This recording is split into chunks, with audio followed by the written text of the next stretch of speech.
pas un secret de communication que je vais vous donner, mais ce genre de sujet, en tout cas pour les sœurs, lorsqu'elles doivent aborder un sujet délicat avec leur père, c'est bien d'essayer d'en parler dans un endroit neutre. Quand on a préparé la conversation, vous m'avez dit, et là je vous cite clairement, que vous souhaitiez populariser les muqabala.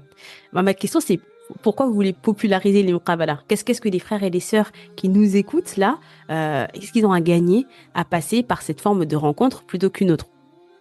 J'avais envie de vous poser une petite question par rapport à ce que vous avez dit. Vous avez dit, il y a des personnes, elles sont désirables, il y a des personnes qui sont mariables. C'est quoi la différence entre les deux? Alors, selon moi, la personne désirable, il faut bien comprendre une chose. Quand vous faites une muqabala, le but, c'est de trouver une personne qui est convaincue comme vous, pas une personne que vous allez convaincre. D'accord? Je vais vous donner un exemple. Assalamu alaikum à toi. Moi, c'est Madina. Si tu es convaincu du bien fondé du mariage, mais que tu traverses quelques secousses durant ton voyage, alors tu es au bon endroit. Halal Love, c'est plus qu'un podcast, c'est une mission. Celle de nous rappeler la beauté, la singularité et la force qui se cachent derrière cette union sacrée. Chaque semaine, je reçois des couples, des professionnels, des savants, des hommes et des femmes, afin de converser sur le sujet. Ensemble, on cherche à comprendre pourquoi c'est compliqué, mais surtout, comment mieux y arriver. Bienvenue dans Halal Love, un rendez-vous hebdomadaire où l'amour est prioritaire et Allah, notre seul repère. Parfois, je crains de faire trop d'épisodes sur le célibat. Après tout, ce podcast n'est-il pas réservé au mariage ? Oui, c'est vrai. Mais si l'on regarde les faits, près de la moitié des mariages ne réussissent pas pour cause de mauvais choix. Le mariage, ça commence là. Alors, afin de vous aider à faire des rencontres qui comptent, j'ai invité un homme qui, alhamdoulilah, a beaucoup de choses à nous apprendre sur le sujet. Modérateur sur la plateforme de muqabala MyNifs depuis de nombreuses années, Youssouf a modéré de nombreuses rencontres. Lorsque l'on a préparé la conversation que vous vous apprêtez à écouter, il m'a déclaré vouloir populariser les muqabala. Mais pourquoi ? Et surtout, c'est quoi une muqabala ? Comment ça s'organise ? Avec qui ? La présence du tuteur, mahram en arabe, est-elle une obligation religieuse ou une nouvelle lubie curieuse ? Les rencontres encadrées constituent-elles réellement une alternative face à l'univers du dating parfaitement dérégulé ? Est-ce que l'on peut réellement connaître une personne par ce biais-là ? Et les papillons dans le ventre et la magie de l'imprévu, on en fait quoi ? Autant de questions que vous m'avez posées et sur lesquelles notre frère Youssouf a accepté de nous éclairer. Que vous soyez célibataire ou marié depuis de nombreuses années, je vous promets que cet épisode a bien des choses à vous apporter. Parce qu'il est riche en conseils, en informations, en humour et en réflexion. Et ce, quelle que soit votre situation. Sans plus tarder, je vous laisse profiter de ma conversation avec mon invité et vous souhaite, Inch'Allah, une excellente écoute. Assalamu alaikum wa rahmatullahi wa barakatuhu, Akhi Youssouf, comment vous allez ? Wa alaykoum salam, ça va très bien, merci vous. Je vais très bien. Je suis ravie d'ouvrir la nouvelle saison du podcast avec vous et plus particulièrement avec MyNifs. On va en parler longuement durant notre échange. Et je suis contente parce que je pense que vous avez fait partie des épisodes les plus écoutés. Vous et le fondateur de MyNifs, enfin en tout cas le premier épisode fait partie des épisodes les plus écoutés et je pense que c'est extrêmement lié au fait que beaucoup de nos auditeurs et nos auditrices sont célibataires. C'est lié au fait que beaucoup de personnes musulmanes, qu'elles soient auditrices ou pas, ou éditeurs du podcast ou non, sont célibataires et que il y a vraiment une envie de se marier, une envie de bien faire, mais parfois on n'a pas toutes les réponses à nos questions. Et je me dis, en tout cas, j'espère vraiment que la conversation qu'on va avoir aujourd'hui fera partie des ressources sur lesquelles ils pourront s'appuyer pour avoir des réponses plus claires et pour pouvoir avancer plus sereinement vers le mariage, Inch'Allah. Inch'Allah. Eh ben, écoutez, avec plaisir, en tout cas, vraiment, merci pour cette invitation.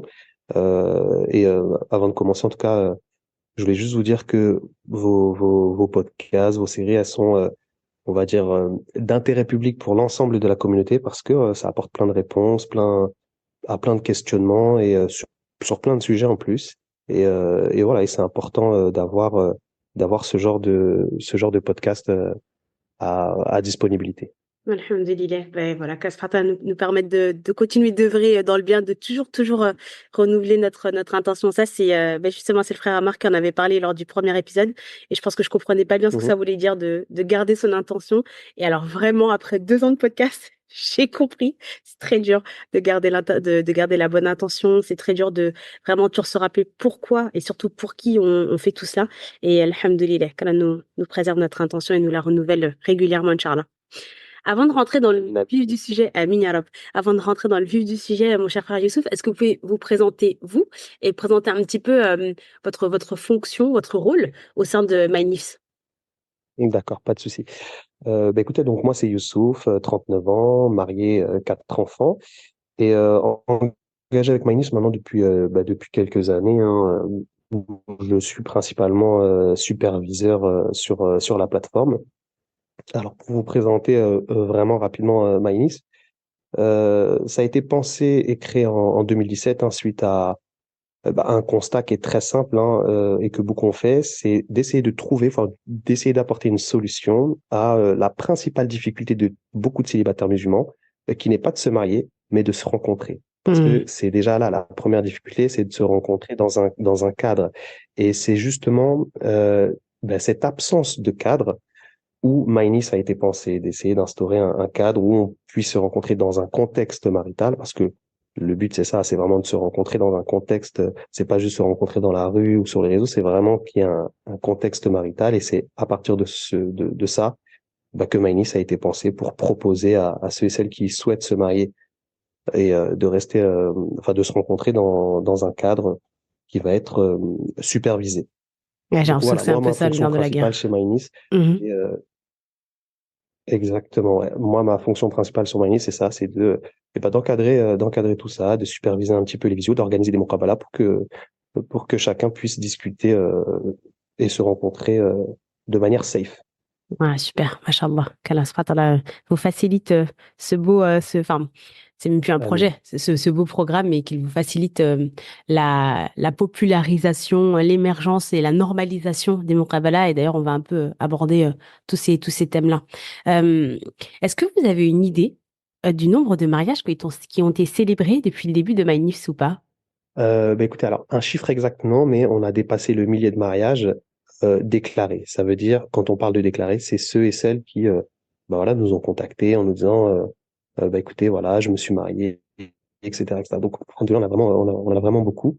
Après, Machallah. on peut avoir aussi des mariages qui vont pas être déclarés et qu'on découvre plus tard, parce que vous savez, des fois, on a dans notre process, on a un système de relance où des fois on rappelle des anciens membres pour essayer de savoir un peu où ils en sont dans leur projet marital. Et là, eh bien, souvent, on nous annonce, bah non, on s'est marié, hein, finalement, je me suis marié, mais j'ai oublié ou j'ai pas pensé à, à enlever mon, euh, mon compte.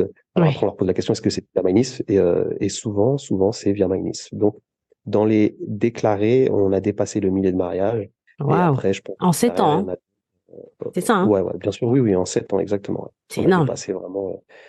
Ouais, alhamdoulilah.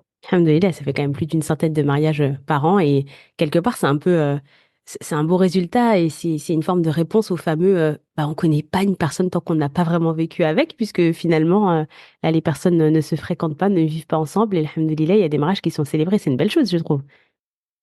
Exactement, mais surtout que ce mode de rencontre, le fait de justement de ne pas se connaître, oui, enfin oui, on apprend vraiment à se connaître dans le mariage et souvent, moi c'est ce que je remarque en tout cas, hein, c'est que le mariage, la vie de couple, voilà, il y a des étapes, on va dire des étapes d'évolution dans la vie d'un couple. Hmm. Et la première étape quand on vient de se marier, c'est la découverte. Les projecteurs de l'un et de l'autre sont principalement braqués sur les qualités. Les femmes, elles sont souvent très admiratives, très admiratrices. Les hommes, ils sont très à l'écoute, etc. Donc, on est dans cette petite phase de lune de miel. Et si malheureusement, parce que c'est un constat, hein, si malheureusement vous vous rencontrez en dehors du mariage, vous vous fréquentez en dehors du mariage, eh bien, vous voyez, toute cette phase de découverte, eh bien, vous l'avez découvert en dehors du mariage. Et vous allez arriver dans votre mariage, eh bien, directement avec vos projecteurs qui vont pas être braqués sur les qualités, mais sur les défauts. Parce que les qualités, vous les connaissez déjà, vous les avez déjà découvertes. Donc, Hmm. forcément, vous arrivez dans votre mariage et il y en a plein, malheureusement, qui déchantent parce qu'ils disent, je comprends pas, avant de se marier, tout allait très bien, c'était machallah, c'était top. Et dès qu'on s'est marié, ça y est, tout part en cacahuète. Et ben Mhm. parce que la découverte justement du mariage, c'est ça, c'est que au début, vous commencez par découvrir les qualités, et puis ensuite vous découvrez les défauts, et puis vous vous adaptez, etc., etc.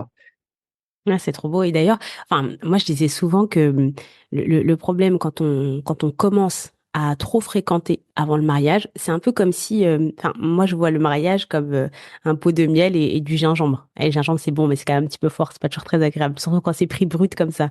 Et en fait, le mariage, c'est un peu cette alternance entre le miel et le gingembre. Sauf que quand on commence à fréquenter la personne avant, on tape quand même déjà pas mal dans le pot de miel. Ok. Et donc, Exactement. forcément, ça fait plaisir, etc. On est très content. Et puis après, quand on se marie, on découvre qu'il y a du gingembre. On dit, bah, c'est nul le mariage, il n'y a que du gingembre. Alors qu'en fait, non. Le mariage, quand on n'a pas commencé à taper dans le pot de miel, c'est vraiment cette alternance entre le miel et le gingembre, le miel et le gingembre. Mais si tu commences à trop consommer ton pot de miel avant, bah oui, forcément, tu vas arriver dans le mariage, tu seras un peu en déficit de miel et tu n'auras que du gingembre et tu vas garder que cette amertume-là du mariage. Alors qu'en fait, non, c'est juste qu'il y a des choses qui ont été consommées au préalable. Exactement. C'est exactement ça. Moi, j'utilise une autre métaphore. Moi, j'utilise souvent les projecteurs qui sont braqués Ouais. un coup sur les qualités, sur les défauts. Et une fois qu'ils sont mariés, une fois que vous êtes mariés, bah voilà, vous tamisez un petit peu la lumière avec l'éclairage et bien des deux, aussi bien les défauts que les qualités. Mais non, non, cette Ouais, métaphore c'est avec vrai. le miel, ça marche aussi et c'est très parlant. Subhanallah. Alors, ce qui nous réunit aujourd'hui ici, parce qu'on aimerait parler de plein de choses, je pense que tout le monde a déjà bien compris, c'est de parler des muqabala. Le terme muqabala, c'est un terme qui est de plus en plus employé, clairement, notamment depuis les 10 dernières années, mais qui reste encore très méconnu de beaucoup, et puis surtout, qui cache beaucoup de craintes. Moi, je le vois à travers les masterclass que je fais, et même bien avant que je fasse des masterclass, à l'époque où j'étais encore célibataire, on avait des questions entre nous. Mais est-ce que moi je dois me marier après la première muqabala? Est-ce que je suis obligée de dire oui? Et puis si on n'a rien à se dire, comment ça va se passer? Mais quand même, c'est super gênant quand même de parler avec quelqu'un alors que mon frère ou mon père ou ma famille, elle est juste à côté. Donc aujourd'hui, on va prendre le temps de répondre à ces questions qui sont tout à fait légitimes. Mais avant de répondre à ces questions-là, on va évidemment commencer par la base. La base, c'est Allah subhanahu wa ta'ala, c'est notre Seigneur. Moi, la première question que j'ai envie de vous poser, Ari Youssouf, c'est est-ce que l'immuqabala, c'est une pratique religieuse qu'Aspratarla a légiféré? Est-ce qu'on trouve des textes précis sur le sujet? Je vous pose la question parce qu'on entend de plus en plus aussi de personnes qui nous disent oui, mais en fait, vous vous prenez la tête, muqabala, c'est un mot qui existe même pas, ça veut juste se dire rencontre, Mm. c'est un mot qui est venu du Moyen-Orient, mais en fait, ça ne veut rien dire. Mais alors, moi, à la limite, très bien, ça veut rien dire, pourquoi pas? Qu'on l'appelle muqabala ou rencontre, j'ai pas de problème. Mais la question, c'est le fond, là. Qu'est-ce qui se passe durant ces rencontres-là? C'est légiféré ou c'est pas légiféré? Ok. Alors, à la première question, est-ce que la muqabala est une pratique religieuse? La réponse est non. Comme ça, c'est très clair. Non au sens propre du terme, comme on pourrait parler de pratiques religieuses, la prière, le hajj, le jeûne, tout ça, ce sont des pratiques religieuses. La muqabala en soi n'est pas une pratique religieuse. Ça va être par contre un outil que vous allez utiliser pour vous marier, mais pour utiliser cet outil, vous allez avoir besoin de conditions religieuses.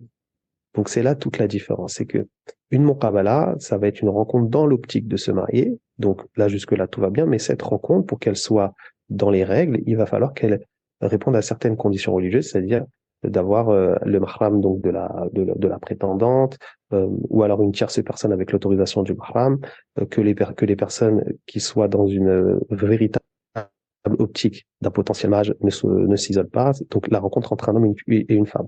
Donc il faut vraiment voir la muqabala comme comme un outil. Et d'ailleurs, vous pouvez trouver plein de paroles et d'avis de savants qui vous expliquent un peu, voilà, si vous avez des questions, enfin qui répondent aux questions de qu'est-ce que je peux dire dans une muqabala, qu'est-ce que je peux pas dire, euh, avec qui je viens, avec qui je ne viens pas. Donc c'est une pratique qui est très répandue, que la majorité, enfin tous les savants connaissent. D'ailleurs, c'est pour ça qu'ils répondre à ces questions quand on leur demande. Et donc, voilà, c'est un petit culturel qui doit être utilisé avec des règles religieuses. Ah, D'accord? Donc, très on bonne peut pas dire. définition. On va la répéter. Voilà. C'est un outil culturel qui doit être Mhm. utilisé avec des règles religieuses. C'est ça? Voilà, exactement. C'est exactement ça. Donc, voilà, Muqabala, effectivement, vous ne trouverez pas ça dans le Coran. Ce n'est pas stipulé. Euh, voilà. Mais Donc, ça, enfin, ça répond. ah ben non, mais en fait, franchement, c'est super clair parce que je pense que parfois on a besoin de clarté, particulièrement, je pense, au sein de la jeunesse musulmane française qui a tendance à poser beaucoup de questions et c'est pas du tout un reproche, c'est juste une réalité. On est né dans un pays où on aime beaucoup le pourquoi. Donc, merci de répondre très clairement à cette question. Mais justement, maintenant, j'aimerais qu'on creuse un peu sur les moyens, sur les fondements religieux sur lesquels on s'appuie parce que la réalité, c'est que euh, beaucoup de personnes peuvent se dire, ah, c'est pas religieux. Bon, bah, c'est bon. Je peux aller dans une plateforme qui est pas éthique, alors. Il est où le problème? Mm. Et là, je vous pose la Mm. question, il est où le problème? Pourquoi c'est mieux? Bah, le Et problème, c'est c'est quoi les règles qui sont importantes et qui sont pas présentes dans ces sites-là? le problème, c'est que vous êtes isolé et qu'il n'y a pas de tierce personne. Et la base de la muqabala, c'est qu'il y ait obligatoirement une tierce personne et que cette tierce personne ne peut pas être n'importe qui. Soit c'est donc le mahram de la prétendante, ou alors éventuellement une tierce personne avec son autorisation. Donc, vous ne pouvez pas aller sur un site internet et puis discuter, puis être isolé avec une personne et parler avec elle aussi bien physiquement que de façon virtuelle. On a par exemple nous, énormément de sœurs qui sont inscrites sur notre plateforme et quand elles s'inscrivent, souvent leur frère ou leur mahram est au courant parce que de toute façon, elles doivent ensuite nous communiquer le numéro pour qu'on les contacte. Mhm. Donc, il y a de toutes les façons entre guillemets une autorisation quoi. Elles font pas ça en catimini. En tout cas, la majorité des sœurs qui sont sur notre plateforme ne le font pas en catimini, parce que comme je viens de le rappeler, on contacte le mahram de toutes les façons. Mhm. Donc non, vous pouvez pas aller sur un site de rencontre classique et discuter juste vous et un prétendant ou une prétendante. Ce n'est pas possible parce que là, on n'est pas dans une muqabala. D'accord, La tierce ok. personne, elle est là pour éviter justement shaitan et d'avoir des propos qui peuvent être déplacés ou qui vous fassent sortir un petit peu, enfin qui vous fassent rentrer dans l'illicite. Oui, bien sûr, ou qui vous fasse sortir de la bonne intention, parce qu'en plus, on a commencé l'interview avec ça, la bonne intention. Mais du coup, il y a deux questions qui me viennent à l'esprit. La première, Mhm, c'est, est-ce que, enfin, j'insiste, parce qu'encore une fois, je pense que c'est important, parce que c'est des questions que j'entends souvent et que, en islam, on essaye de minimiser les tabous, voire de pas en avoir du tout pour pouvoir vraiment répondre précisément aux personnes. Dès lors où on fait une rencontre dans un but de se marier, la présence mhm. du tuteur ou du mahram, on reviendra sur ce terme dans un instant. La présence du mahram, elle est obligatoire en islam? C'est obligatoire ou une personne à qui le mahram a donné son autorisation? Est-ce que c'est Bon, obligatoire? ouais, alors, là, vous voulez savoir s'il est obligatoire d'avoir une troisième personne? Une troisième personne, vous avez dit que c'était oui. La question qui en suit, c'est est-ce que c'est forcément un mahram ou si c'est pas le mahram, est-ce qu'il doit obligatoirement donner son autorisation? Alors, normalement, c'est obligatoirement le mahram. C'est la base, la règle générale, c'est celle-ci, c'est que c'est le mahram de la sœur. Ensuite, si celui-ci ne peut pas, ou éventuellement, il peut donner son autorisation à une tierce personne. Mais c'est pas n'importe qui, il faut que ça soit une tierce personne de confiance. Le mahram, normalement, c'est obligatoirement un homme de la famille, donc un homme avec lequel, bon, après, je pense qu'on va On revenir après la reviendra dessus, question c'est important, oui, tout à fait. exactement. Mais la règle générale, c'est le mahram de la sœur, obligatoirement. D'accord, D'accord? d'accord. Mais vous, MyNIFS, on est d'accord que quand on vient et qu'on s'inscrit sur la plateforme, vous n'êtes pas nos mahrams officiels. Donc, Voilà, qu'est-ce qui fait exactement. que Nous, on va c'est être la possible de tierce. pas... Voilà. D'accord. Je- Nous, on va être la tierce personne, on va être une personne tierce et comme je l'ai dit tout à l'heure, la majorité des sœurs qui sont inscrites sur notre plateforme, le mahram est au courant de la démarche. Donc là, on est dans ce cas de figure-là où on est la tierce personne qui va justement permettre ben, un petit peu euh, euh, de superviser la rencontre. D'accord, ok. Je me permets juste de réinsister parce que moi, je m'en suis pas cachée. Je suis passée par cette plateforme-là. Alors, je me suis pas mariée Mhm, via MyNIFS, mais j'ai été abonnée pendant quelques mois. Et en fait, pour être tout à fait transparente, la réalité, c'est que bah, moi, j'en avais pas parlé à mon mahram avant et mhm, au contraire, c'est pas comme ça que je devrais le dire, mais c'est un peu comme ça que je l'ai ressenti. Je me suis dit, MyNIF, c'est la super opportunité pour moi d'être avec une tierce personne qui prend son travail au sérieux, parce que pour le coup, vraiment, machallah, vous êtes extrêmement impliqué sur la question, vous faites vraiment très attention et vous prenez cette responsabilité de mahram très à cœur, machallah, sans pour autant avoir à impliquer trop vite ma famille. Donc, quelque part, moi, je me permets de raconter ça et d'insister là-dessus pour peut-être rappeler du coup aux sœurs que c'est pas parce que ça paraît être une bonne alternative qu'il faut pas en parler avec sa famille. Parce que honnêtement, moi, je pense qu'il y en a quand même pas mal qui le prennent comme une alternative en se disant c'est l'entre-deux et quand ça sera sérieux, bah là seulement j'en parlerai à mon mahram. Ouais, il y a beaucoup de sœurs qui font. En fait, c'est que il faut voir aussi Maïné, c'est un peu comme la possibilité d'avoir un premier filtre, parce que on peut comprendre que certaines sœurs peuvent avoir des difficultés à présenter, enfin à parler tout de suite d'un prétendant avec leurs parents. Donc elles vont, et c'est normal, vouloir faire un premier filtrage, histoire voilà, de discuter un petit peu en amont. Donc avec une tierce personne, dont nous on va jouer ce rôle-là voilà, pour essayer de voir si il y a matière à poursuivre ou pas. Et derrière, il y aura le second filtre qui pourra être éventuellement les parents. D'accord, ok. Une dernière question avant qu'on rentre sur la question du mahram. Pour une sœur qui souhaite rencontrer, qui se dit, ben ça va, on se voit au restaurant, on n'est pas tout seul au restaurant, ou j'ai emmené une amie avec moi, ou j'ai emmené ma sœur avec moi, c'est quelqu'un de confiance, en attendant que ma famille le rencontre. C'est ok, c'est pas ok, c'est quoi? Est-ce qu'il y a des réponses précises là-dessus ou est-ce que c'est du cas par cas? Alors, on prend un exemple, hein, vous partez au restaurant ou parce que j'entends souvent ça aussi, ceux qui vont dans un lieu public et qui Exactement. pensent que parce qu'ils sont dans un lieu public, bah du coup, il n'y a pas besoin de mahram parce qu'on est dans un lieu public Oui. et on n'est pas isolé. En fait, le problème qui se pose, c'est que vous êtes certes dans un lieu public, mais personne euh, n'entend ou ne sait ce qui se dit ou ce qui s'écoute. Donc, vous êtes dans un lieu public, mais personne ne se préoccupe de vous finalement. Ok? Donc la réponse, c'est non. Normalement, vous êtes dans un lieu public, vous pouvez aller dans un lieu public, mais dans tous les cas, il faut obligatoirement une troisième personne parce que on a un hadith du prophète sallallahu alayhi wa sallam qui explique que lorsque deux personnes sont isolées, la troisième personne, c'est Shaitan.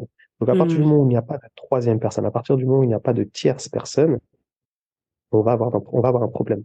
Donc que vous Ok. soyez dans un lieu public ou pas, le problème, c'est qu'il manque une troisième personne.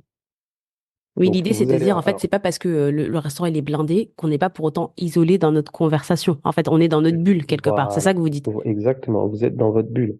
Après, on peut comprendre, il y a certaines sœurs qui vont des fois rencontrer quelqu'un, elles vont y aller avec leur mère ou elles vont y aller avec leur tante.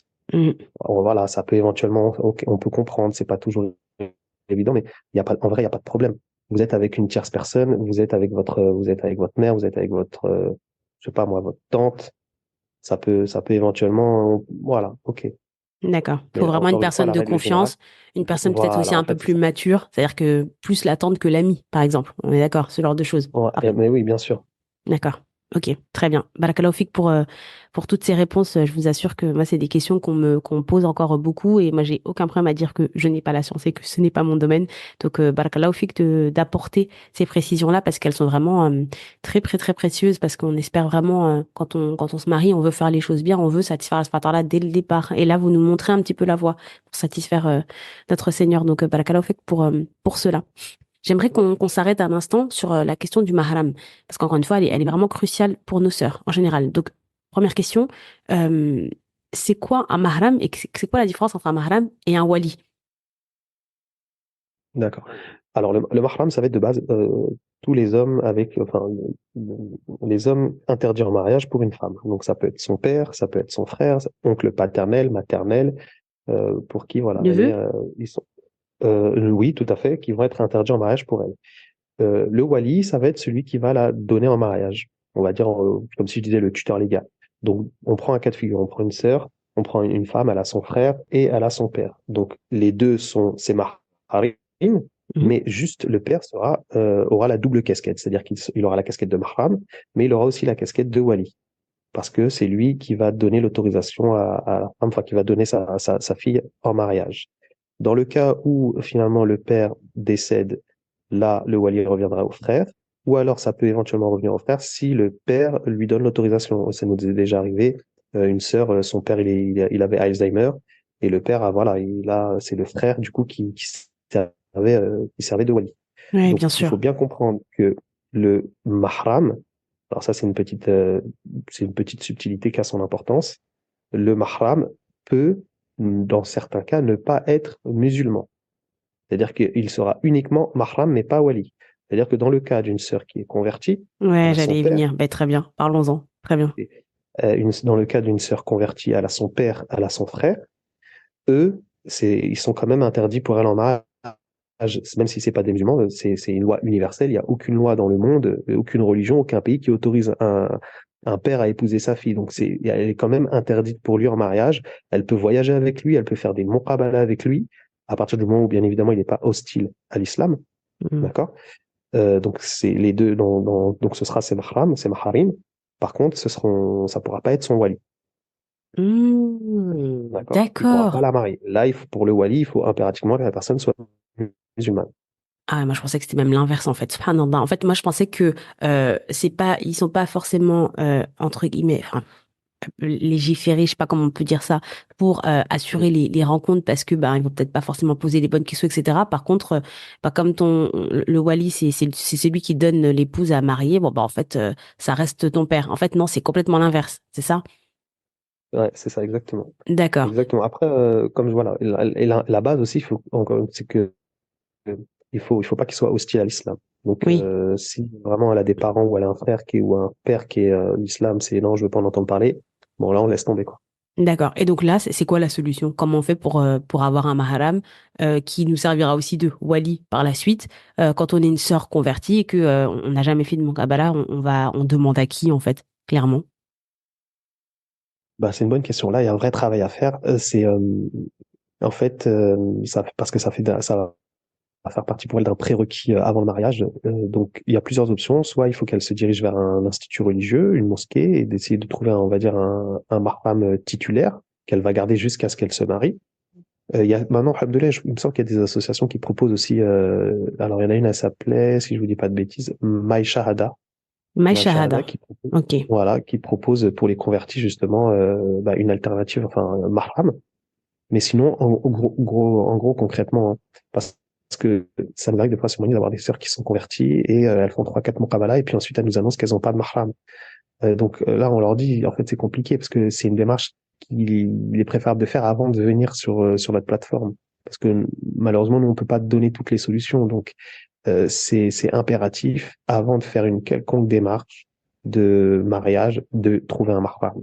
Donc, soit, comme je viens de le dire, les instituts, les mosquées, d'essayer de chercher, de passer par des associations, euh, après, ou de passer même par des amis. Par exemple, une sœur qui est convertie, qui a, je sais pas moi, sa meilleure amie qui est musulmane, et ben, éventuellement de voir avec son mari si lui peut jouer ce rôle-là. Enfin, voilà, il faut, dans tous les cas, trouver impérativement un mahram avant de commencer des démarches maritales.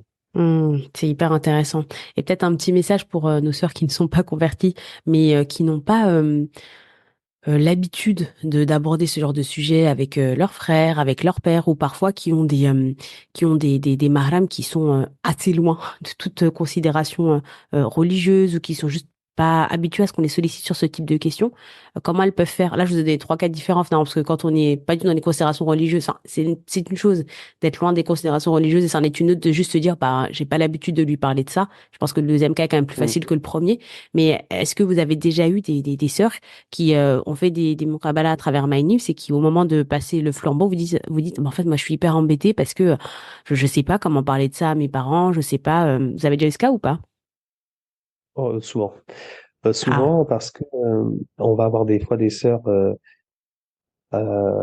avec des mahrams qui sont des missionnaires, c'est-à-dire eux, ils veulent pas en entendre parler. C'est tu te maries, mais tu te débrouilles, enfin voilà, tu te débrouilles toute seule. J'ai pas besoin je veux pas du tout être inclus dans ce genre de process.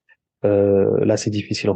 ouais. Encore une fois, on va aller. Encore une fois, hein, il faut bien comprendre une chose, et c'est pour ça que vous avez bien fait d'en parler. La différence entre le wali et le mahram, parce que là, il peut y avoir des mahrams qui sont démissionnaires dans le rôle justement euh, euh, de s'inclure dans le processus marital. Hmm. D'accord? On Donc, va plutôt avoir un côté père, par mahram, là. exemple.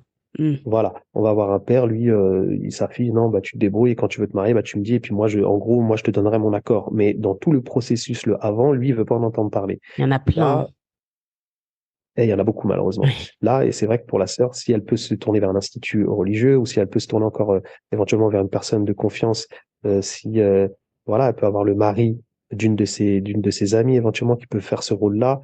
Et encore une fois, il fera juste le rôle de mahram parce que le wali, finalement, ce sera son père qui lui est démissionnaire, mais généralement, les pères, après, lui, dès qu'il y a la demande de mariage, ils sont là, il n'y a pas de problème. Mais, Hmm.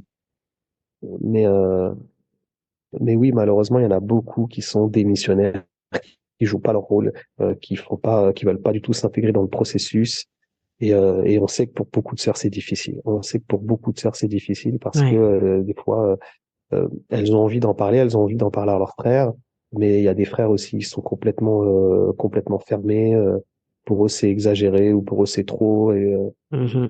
Et, euh, et c'est difficile derrière de trouver des solutions, des vraies solutions concrètes. Donc, soit ça va être éventuellement l'ami, enfin le mari d'une très bonne copine à elle, Mhm. quelqu'un de confiance, soit l'institut religieux, éventuellement, Tu vois, des fois, il y a l'imam de la mosquée, par exemple. Ouais, bien sûr, parfois, il y a les beaux-frères aussi. Parfois, on est... Parce qu'en fait, enfin, Oui. je parle d'une expérience générale qui est à la fois, on va inclure et la mienne et celle de mes proches et ce que je peux voir autour de moi, comme ça on ne cite personne. Mais la réalité, c'est que parfois, ce qui est difficile, c'est que on a des liens familiaux qui sont comme ils sont depuis des années. Donc en fait, on parle, par exemple, jamais on parle de religion entre nous, entre frères et sœurs. Donc en fait, ça nous paraît complètement incongru de redevenir à 30 ans passés en disant, en fait, je t'ai pas dit, mais du coup, moi, j'ai un nouveau rapport à la religion. Enfin, j'ai évolué dans mon rapport à la religion. Du coup, je voudrais passer par ce biais-là. Du coup, il faut que tu sois mon mahram. On n'a pas ces conversations-là. Par contre, parfois, avec nos beaux-frères ou des personnes comme, enfin, oui, parfois nos beaux-frères, c'est des personnes qu'on connaît plus tardivement. Parfois, ils nous ont vus dans ce nouveau cheminement religieux et du coup, ils nous acceptent comme ça aussi parce qu'ils ont cette nouvelle vision de nous. Et parfois, moi, j'ouvre cette possibilité-là parce que je me dis, parfois, ça peut vraiment être intéressant aussi parce que le beau-frère, il reste dans votre famille, en fait. Il vous connaît aussi, parfois depuis plusieurs années, etc. Ça, c'est une chose. Et la deuxième chose, c'est que je pense que parfois, il faut qu'on ose. Il faut oser. Il faut qu'on fasse preuve de maturité. C'est pas facile, hein. Moi, je ne suis pas issue d'une famille et même d'une culture où la Kabbalah, c'est quelque chose qui est normalisé. Pas du tout. Moi, je fais partie plutôt de la catégorie où le papa est un wali. Et donc, il dit, bah, moi, je viens pour de donner ma fille. Je fais Mm. ce rôle de changement de mahram. Mais par contre, moi, je suis pas là pour t'entendre, entre guillemets, raconter ta vie pendant 3, 4, 5 ans. Enfin, c'est Ouais. pas du tout le sujet. C'est-à-dire que moi, tu me ramènes Mm. quelqu'un, il est préparé, t'as filtré. Sauf que c'est ce qu'on disait quand on préparait l'enregistrement. Le problème, c'est que quand on filtre tout seul, il y a beaucoup de risques, soit qu'on filtre mal, ça c'est une première chose, et soit qu'on se soit embarqué dans les sentiments, c'est une deuxième chose, soit que, ben, en fait, on est dans un truc où on n'a pas pris nos précautions avant. Et donc, on a fait des choses qu'on n'aurait pas dû faire avant. Donc, Exactement, dans tous exactement. les cas, moi, je prônerais aussi le fait de demander vraiment, vraiment, vraiment à Allah de l'aide, de la force, parce que nous, on peut rien faire sans lui. On ne peut rien faire. On n'a pas de force, en fait, sans Allah. C'est lui le plus fort. Donc, il faut qu'on lui demande la force d'oser parler. On sera toujours récompensé de vouloir faire les choses bien. Franchement, moi, je l'ai vu, je l'ai constaté personnellement dans ma vie à moi, où je me suis dit, oh là là, mais comment je vais faire pour aborder ce sujet-là, etc. Mais en Mm. fait, déjà, c'est pas aussi sorcier qu'on ne le croit, même si ça fait peur. Et la deuxième chose, c'est que parfois, ça fait shifter les relations familiales parfois en fait. Soit votre frère il dit ah c'est trop cool, c'est un honneur qu'en fait elle me voit vraiment comme ça, j'avais pas l'impression, etc. Soit pour les parents, c'est hyper positif parce qu'ils se disent waouh, je vois un changement là dans les relations entre frères et sœurs et il y a quelque chose qui est beau parce que ils avancent ensemble vers ce là et c'est trop bien. Et à titre personnel, moi, je pense que le fait d'avoir demandé à mon frère d'être mon mahram, je pense que ça m'a aidé après dans l'acceptation du mariage parce qu'on était sur un profil un peu original et donc pour était pas très au début c'était un peu surprenant pour eux, mais je pense que le fait qu'on ait voulu passer par ce modèle-là, ça a profondément aidé à se dire en fait ces gens-là sont sérieux donc on va aussi les prendre au sérieux. Je sais pas si je suis très claire. Non, c'est parfait. C'est parfait et c'est vrai. Et vous avez raison parce qu'en vrai, quand on est quand on est dans un processus marital, il y a des changements on a envie de changement et il faut réussir à sortir de sa zone de confort. Même si on a été élevé et que les rapports ils peuvent être compliqués pour discuter de ça, pour amener certains sujets, il faut réussir à sortir de sa zone de confort, de parler à son Absolument. père, de parler à son frère et de lui expliquer, bah voilà, je t'explique, en fait, tata, tata. Mais voilà, je peux comprendre parfaitement que ça soit difficile. Mais après, c'est pas un secret de communication que je vais vous donner, mais ce genre de sujet, en tout cas pour les sœurs, lorsqu'elles doivent aborder un sujet délicat avec leur père, c'est bien d'essayer d'en parler dans un endroit neutre. Alors, ça paraît facile, mais de sortir de la maison, d'en profiter et de prendre son père, de prendre son frère, d'essayer d'aller faire un tour et en fait de discuter, parce que souvent, alors ça c'est même dans la résolution d'un conflit en règle générale, Mm, lorsque vous abordez un sujet, alors ça vous pouvez le faire dans la vie maritale, mais quand vous savez que vous allez aborder un sujet qui peut être légèrement épineux, mm, c'est bien d'en parler en dehors de la maison. D'essayer ouais, de, vous voyez, parce que la maison, c'est l'endroit un petit peu, c'est pas un endroit neutre, puisque c'est chez vous, du coup. Mais, ouais. et le fait d'exporter le problème à l'extérieur, d'en parler, de discuter, de dire, bah voilà, papa, j'ai envie de me marier, tu le sais, mais j'ai besoin de toi, ou parler avec son frère, mais en dehors de la maison, des Mm. fois, eh bien, ça ajoute un petit truc et les esprits sont différents. Donc Ah, c'est voilà, un d'essayer de super trouver un conseil. endroit neutre. Ouais, Ouais, c'est ouais, trop bien.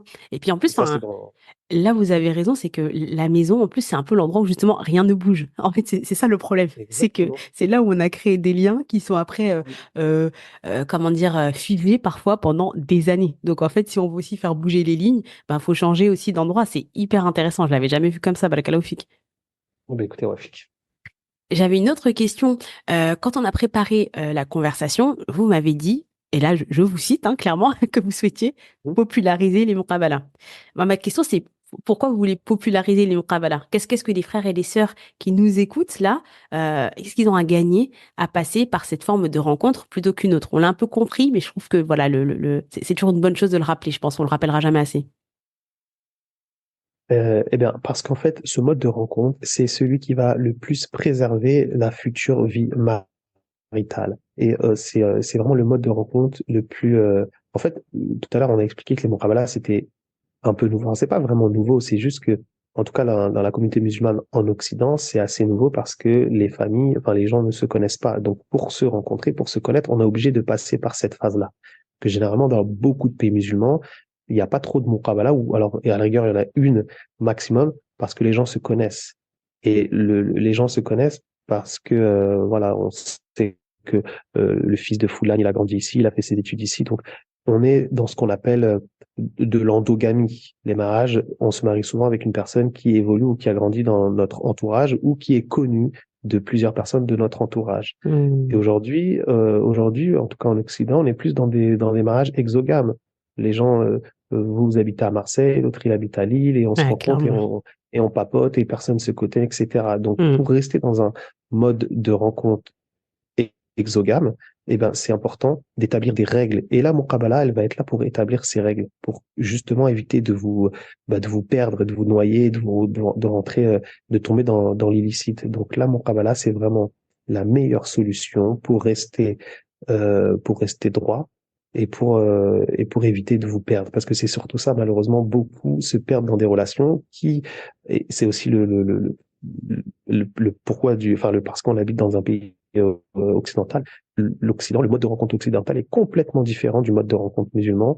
Et malheureusement, quand on vit dans un pays, enfin, quand on a grandi et vécu toute sa vie dans un pays occidental, et ben, on risque de se perdre au niveau des mœurs, au niveau des façons de faire, et on se retrouve à faire ce que les musulmans ne devraient pas faire.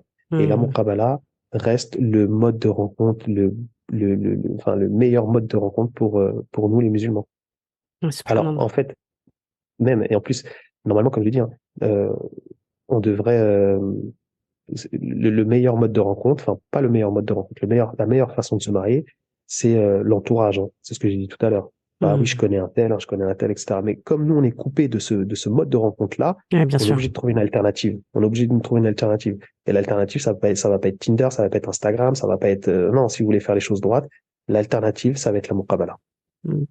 Ouais, c'est hyper intéressant parce qu'en fait, ce que vous êtes en train de rappeler, c'est que la muqabala, en fait, à travers ces règles, Fouad, vous l'avez très bien dit, c'est que on est perdu. C'est ça la réalité. On est perdu. On a une foi que l'on connaît plus ou moins.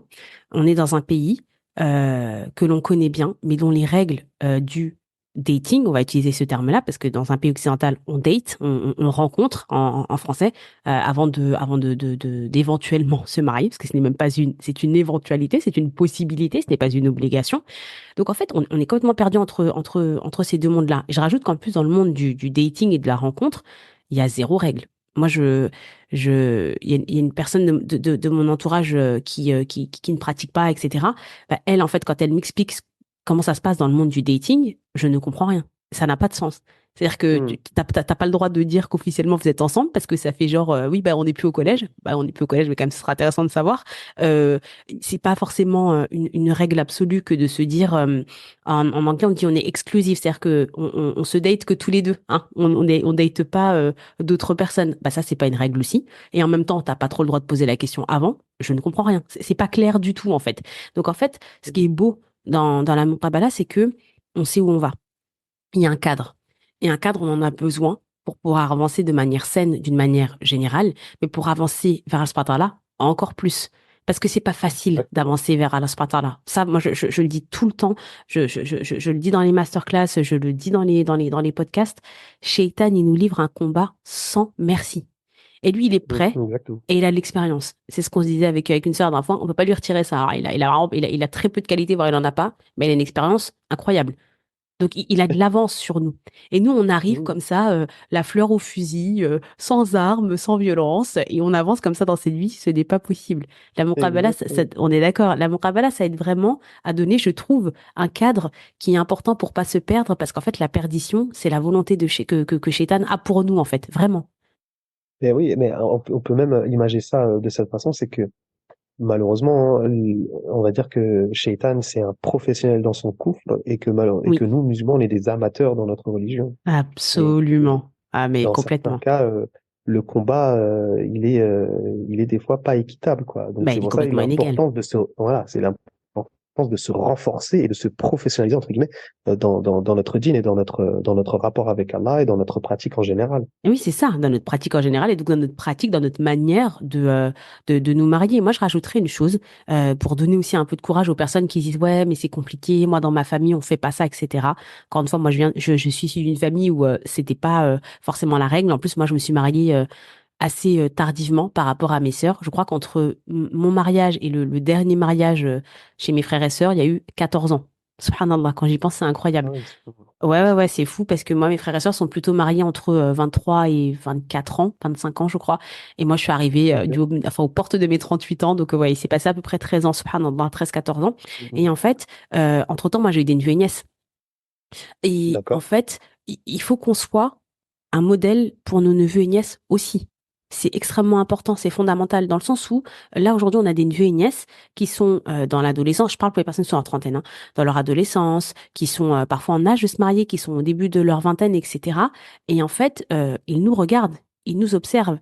Et en fait, que nous, on normalise, on popularise les muqabalas dans nos foyers, c'est une belle manière, je trouve, de montrer aussi, d'ouvrir la voie à nos enfants, parce que moi j'estime que nos neveux et nièces, c'est comme nos enfants, on leur ouvre la voie vers ce modèle-là, ils auront peut-être, Inch'Allah Ta'ala, moins de difficultés du coup à aborder ces questions-là avec leurs propres parents, ou même peut-être qu'ils pourront vous appeler en vous disant, bah tu sais, voilà, toi t'as fait une muqabala, moi aussi j'aimerais bien faire comme ça, comment on peut faire, etc., etc. On vit dans une société où on a une responsabilité à l'extérieur aussi de nos foyers, malgré ce qu'on peut nous faire croire. C'est pas que la famille nucléaire en tant que musulman, on a des responsabilités qui sont bien plus vastes que cela.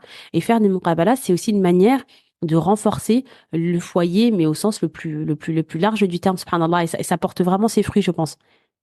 Je suis parfaitement d'accord avec vous. Et d'ailleurs, ça me fait penser à une chose, c'est que euh, justement, quand je vous ai dit tout à l'heure l'importance de populariser la muqabala, et là, vous le faites ainsi en plus avec vos neveux qui ont cette vision de la muqabala. Moi, je l'ai avec mes enfants. Mes enfants, ils sont Mhm. tellement habitués parce que j'organise des muqabala, et pour eux, les muqabala, ça fait partie, enfin, c'est quelque chose c'est devenu normal pour eux, C'est la un non-sujet, muqabala. Ils quoi, savent que, subhanallah. voilà, exactement pour eux, la muqabala, c'est une étape obligatoire avant le mariage, parce qu'ils ont tellement été habitués à me voir organiser des muqabala des fois. Vous savez, moi, je mets les réunions visio, et les enfants, ils passent, donc des fois, voilà, ils sont dans le salon, ils passent, ils regardent un peu ce qui se passe. Et pour eux, aujourd'hui, la muqabala, ça fait partie intégrante voilà, c'est un prérequis pour le mariage. Et c'est pour ça, c'est important vraiment de populariser ça et de faire en sorte voilà, que en fait, nous, en tant que musulmans, on est dans l'obligation de suivre un certain itinéraire si on veut arriver à la destination qui est le mariage. Parce qu'aujourd'hui, malheureusement, beaucoup de personnes se concentrent uniquement sur la destination, mais pas sur l'itinéraire. Donc, peu importe les chemins qu'ils vont prendre, tant que derrière, ils arrivent à la destination. Donc, moi, je me suis marié, on va avoir des personnes qui vont se marier, des musulmans, hein, qui vont se marier. Mais si vous leur demandez un petit peu de vous expliquer un peu l'historique de comment est-ce qu'ils se sont rencontrés avec leur femme, alors il y en a certains qui vont vous dire comment ils se sont rencontrés, c'est une catastrophe, même si au final la destination, elle est en place, mais l'itinéraire qu'ils ont emprunté, il est complètement erroné et souvent, comment je vais dire ça, ils payent l'addition de ce mauvais choix d'itinéraire beaucoup plus tard dans le mariage. Et Ça a là, on des arrive à 10 conséquences, ans, mais 15 ans. il faut le rappeler, Exactement. absolument. Ça a des conséquences. C'est ça le Mhm. problème, c'est que vous le voyez pas, et c'est pas forcément perceptible tout de suite, mais au bout de 10 ans, au bout de 8 ans, au bout de 9 ans, là, on se dit, ah ouais, purée, si j'avais su, je me serais jamais marié avec lui.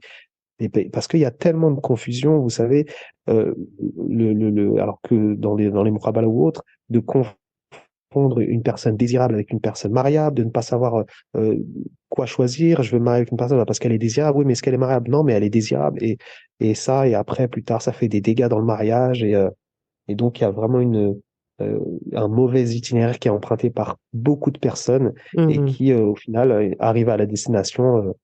Ça commence à être très compliqué. Ah, oh, subhanallah, c'est hyper fort ce que vous dites. Moi, je retiens deux choses. La première, c'est que, en fait, effectivement, euh, on va continuer de rouler après le mariage. C'est ça, en fait. Parfois, on se dit, peu importe, vous savez, comme on dit, peu importe le flacon pourvu qu'il y ait l'ivresse. Mais c'est un peu ça, en fait. L'idée, c'est, non, mais moi, je veux juste me marier. Mais en fait, tu vas continuer à rouler avec cette personne toute ta vie après. Donc, c'est pas juste Exactement. se dire, je veux juste un itinéraire qui me permette d'arriver d'un point A à un point B. C'est qu'en fait, l'itinéraire, il est bien plus grand. Enfin, c'est bien, on continue notre chemin ensemble, en fait, après le mariage. Et ça me fait penser à la deuxième réflexion que m'a amené votre propos, c'est que c'est pas le mariage, la destination, en fait. La destination, c'est le paradis, on veut rentrer chez nous. C'est ça la vraie Oui, c'est vrai, destination. exactement. Ça, c'est un arrêt, c'est un stop. C'est un stop qui fait plaisir, qui rabat les cartes après sur notre planning, notre mapping un peu plus grand. Mais l'itinéraire, c'est pas ça, hein. Ce n'est pas ça. Ce n'est pas le mariage. Faut C'est qu'on pas se la le rappelle destination aussi. finale. C'est pas du tout la destination Exactement. finale. Pas du tout. Pas du tout. Subhanallah. J'avais envie de vous poser une petite question par rapport à ce que vous avez dit. Vous avez dit, ben, il y a des personnes, elles sont désirables, il y a des personnes qui sont mariables. C'est quoi la différence entre les deux? C'est intéressant ce principe-là, Alors, selon vous. euh, selon moi, hein, la personne désirable, en fait, ce qu'il faut, c'est vraiment les deux. C'est pas soit une personne mariable, soit une personne désirable. On va parler physique. En fait, c'est simple. Vous avez certaines personnes qui vont s'arrêter uniquement sur le côté désir, donc physique d'une personne, et qui vont se marier avec elle parce que physiquement, elle est waouh. D'accord? Même si elle, derrière, elle n'a pas les caractéristiques mariables, euh, là, en tout cas pour nous, en tant que musulmans, ça va être les caractéristiques au niveau de la religion, au niveau voilà, des objectifs de vie, ça peut être plein de caractéristiques. D'accord? Mhm. L'idéal, c'est d'avoir deux personnes. Vous savez, on a des fois des personnes qui se sont mariées avec quelqu'un qui était que mariable et ils ont négligé un peu le physique. Ils se sont dit, ouais, mais la personne, machallah, elle est bien elle est bien dans le Coran, elle est bien dans ceci, elle est bien dans ça. Physiquement, elle est pas terrible, mais bon, alhamdoulilah. Mais en fait, ça tient pas dans le mariage. Ah, c'est dur. Ça, malheureusement, à la durée, ça tient pas. Il y a beaucoup de mariages qui, voilà, vous vous êtes marié parce que vous êtes dit non, le plus important. Et c'est le plus important, c'est vrai que c'est la religion, mais la physique aussi a son importance. Il faut pas négliger l'un pour l'autre. Il faut vraiment être dans le juste milieu. Donc, se marier avec une personne qui est bien évidemment mariable selon vos critères, selon ce que vous recherchez, selon vos objectifs de vie. Mais également, cette personne, il faut que vous la désiriez. Si cette personne physiquement vous la désirez pas, votre mariage, il va pas tenir. Et Hmm. si vous avez juste une personne que vous désirez, mais que finalement elle n'a pas les mêmes objectifs de vous, que les mêmes objectifs de vie que vous, elle n'est pas sur le même cheminement de pensée, elle n'est pas sur la même longueur d'onde que vous sur plein de sujets, sur l'éducation des enfants, enfin sur plein de sujets, mais qu'elle est juste désirable, le mariage n'y tient pas. Ouais, complètement. Ouais, il faut vraiment le mélange des deux. Moi, je rajouterais juste une petite chose au niveau du principe de désirabilité. C'est que je pense qu'il faut qu'on re-questionne aussi beaucoup, beaucoup, beaucoup notre désir avant de nous marier. C'est-à-dire que vraiment comprendre d'où nous vient nos préférences. Parce que parfois, il y a ce truc de ouais, mais c'est pas mon type. Mais ça te vient d'où ce type en fait? Est-ce que c'est parce que tu as regardé des séries, à chaque fois que tu regardais des séries, le type sympa c'était un blond, et du coup, toi, t'aimes les blonds, un Ouais. peu l'histoire de ma vie jusqu'à mes 30 ans. Est-ce que on sait pas en fait? Et la réalité, c'est que il est quand même très urgent, important, fondamental, à mon sens, avant de rentrer dans un processus ou même quand on est déjà dans le processus, de re-questionner ça, de se dire c'est quoi qui est désirable en fait? Est-ce que, enfin, parce que la réalité c'est que parfois aussi, on se dit, oui, mais c'est pas ma faute, il m'attire pas.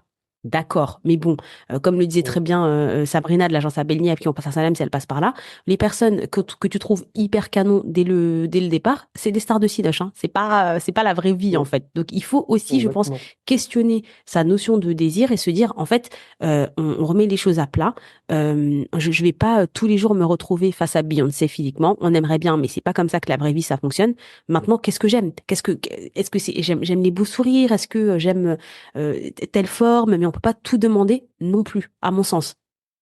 Ouais, exactement. Et c'est vrai que malheureusement, alors il n'y a pas que les séries télé, mais c'est surtout les réseaux sociaux Hmm. qui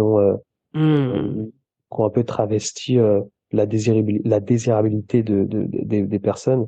Alors un homme qui va passer son temps à regarder un peu les femmes sur les réseaux, qui va Mhm. avoir des corps que lui ne retrouve pas quand il fait des muqabala, par exemple, Bien ou sûr. qu'il ne retrouve pas chez sa femme.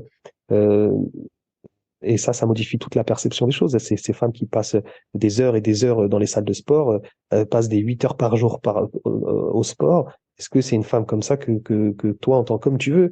Tu veux que ta femme, sur toute la journée, elle en a passé 8 9 heures dans la salle de sport, tu la vois jamais. Hmm. Et donc, c'est du faux, tout ça. Tout ça, c'est vraiment, euh, et le problème, c'est ça, c'est que les réseaux sociaux, ça a un peu altéré la perception de ce qui est joli, de ce qui n'est pas joli, Hmm. ce que je regarde pas, je ne sais pas baisser les yeux toute la journée à scroller, toute la journée à regarder ce que tu n'as pas le droit de regarder. Et forcément, quand De ensuite surcroît, oui. tu fais des muqabala ou que tu veux te marier ou que tu es déjà marié, que tu vois ton épouse, bah là, ouais, mince, il y a un problème. Et ça, d'ailleurs, ce problème de réseaux sociaux, c'est pas que sur les aspects, c'est pas que sur le physique, c'est sur tout en général, sur même l'idéalisation du couple. Je Mhm. pense que les couples, en fait, vous allez suivre un couple sur les réseaux sociaux, ils sont drôles, ils partagent tous leurs moments joyeux du mariage. Et vous regardez votre mariage, vous dites, attends, mais moi je fais pas ça, mais moi je pars pas à Dubaï, ah, mais moi je pars pas là-bas, et puis moi je fais pas ci, et puis moi je fais pas ça. Vous êtes là que à vous comparer, que à Mhm. comparer votre vie maritale avec à la vie des autres, et de rentrer dans ce cheminement négatif de pensée qui est que finalement, parce que finalement c'est quoi? C'est que vous passez votre temps à regarder les bienfaits que Allah a donnés aux autres et pas à vous. En Et négligeant en les fait, vôtres, ouais. Ouais, eh ben, complètement. ouais, en négligeant les vôtres. Absolument. Et tout ça, et voilà, et tout ça, ça rentre un peu dans cette, dans tout ce qu'on est en train de dire, le physique, le machin, qu'est-ce qui est désirable, qu'est-ce qui est pas désirable, qu'est-ce que je peux faire, qu'est-ce que je peux pas faire, où je veux aller, Hmm. pourquoi moi je fais pas ci, etc., etc.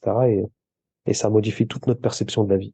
Ouais, subhanallah, c'est vrai, c'est pas que la perception de l'époux, de l'épouse, c'est vraiment la perception du mariage qui après est erronée et forcément, plus on a des attentes, plus on a des déceptions en fait, parce qu'on se crée un fossé entre la réalité et nos expectatives qui sont pas du tout nos attentes, qui sont pas du tout placées au bon endroit, subhanallah.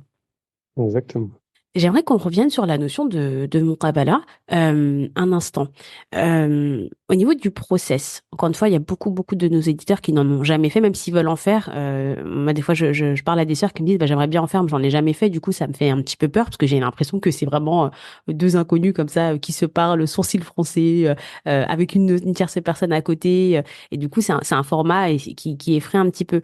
Est-ce que vous pouvez nous expliquer, c'est quoi le process d'une muqabala en physique? Et le process d'une muqabala sur MyNIFS plus précisément. D'accord. Alors, on va commencer par MyNIS. Alors, sur Ouais. MyNIS, déjà, sur notre plateforme, donc vous vous inscrivez, voilà, vous remplissez votre profil. Là, jusque-là, tout est classique.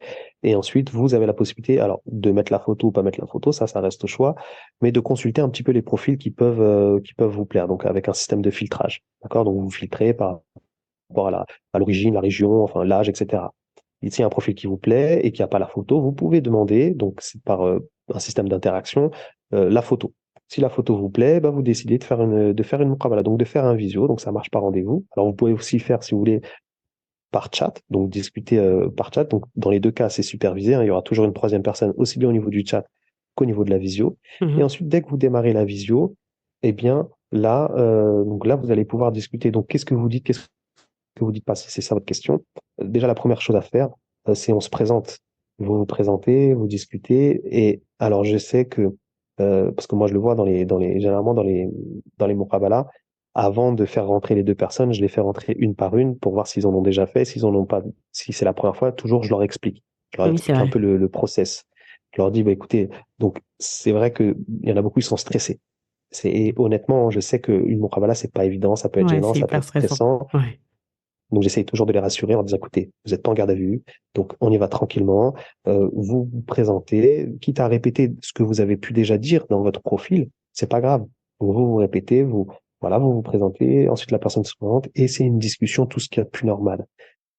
Certaines personnes, elles ont du mal à aborder des discussions tout de suite. Donc nous, on a mis en place des séries de questions. D'accord?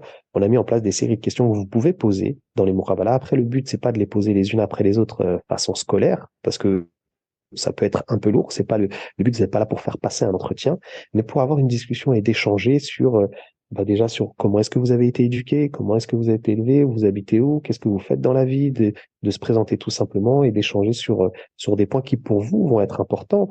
Par exemple, sur les objectifs de vie à long terme. Et ça, c'est un des sujets, qui pour moi, hein, est les Mhm. plus importants Ouais. lorsqu'on fait une muqabala, c'est les objectifs de vie. Mhm. C'est pas juste je veux me marier pour avoir des enfants, mais si vous avez pas les mêmes objectifs de vie. Je vous donne un exemple, comme ça sera plus clair. Mhm.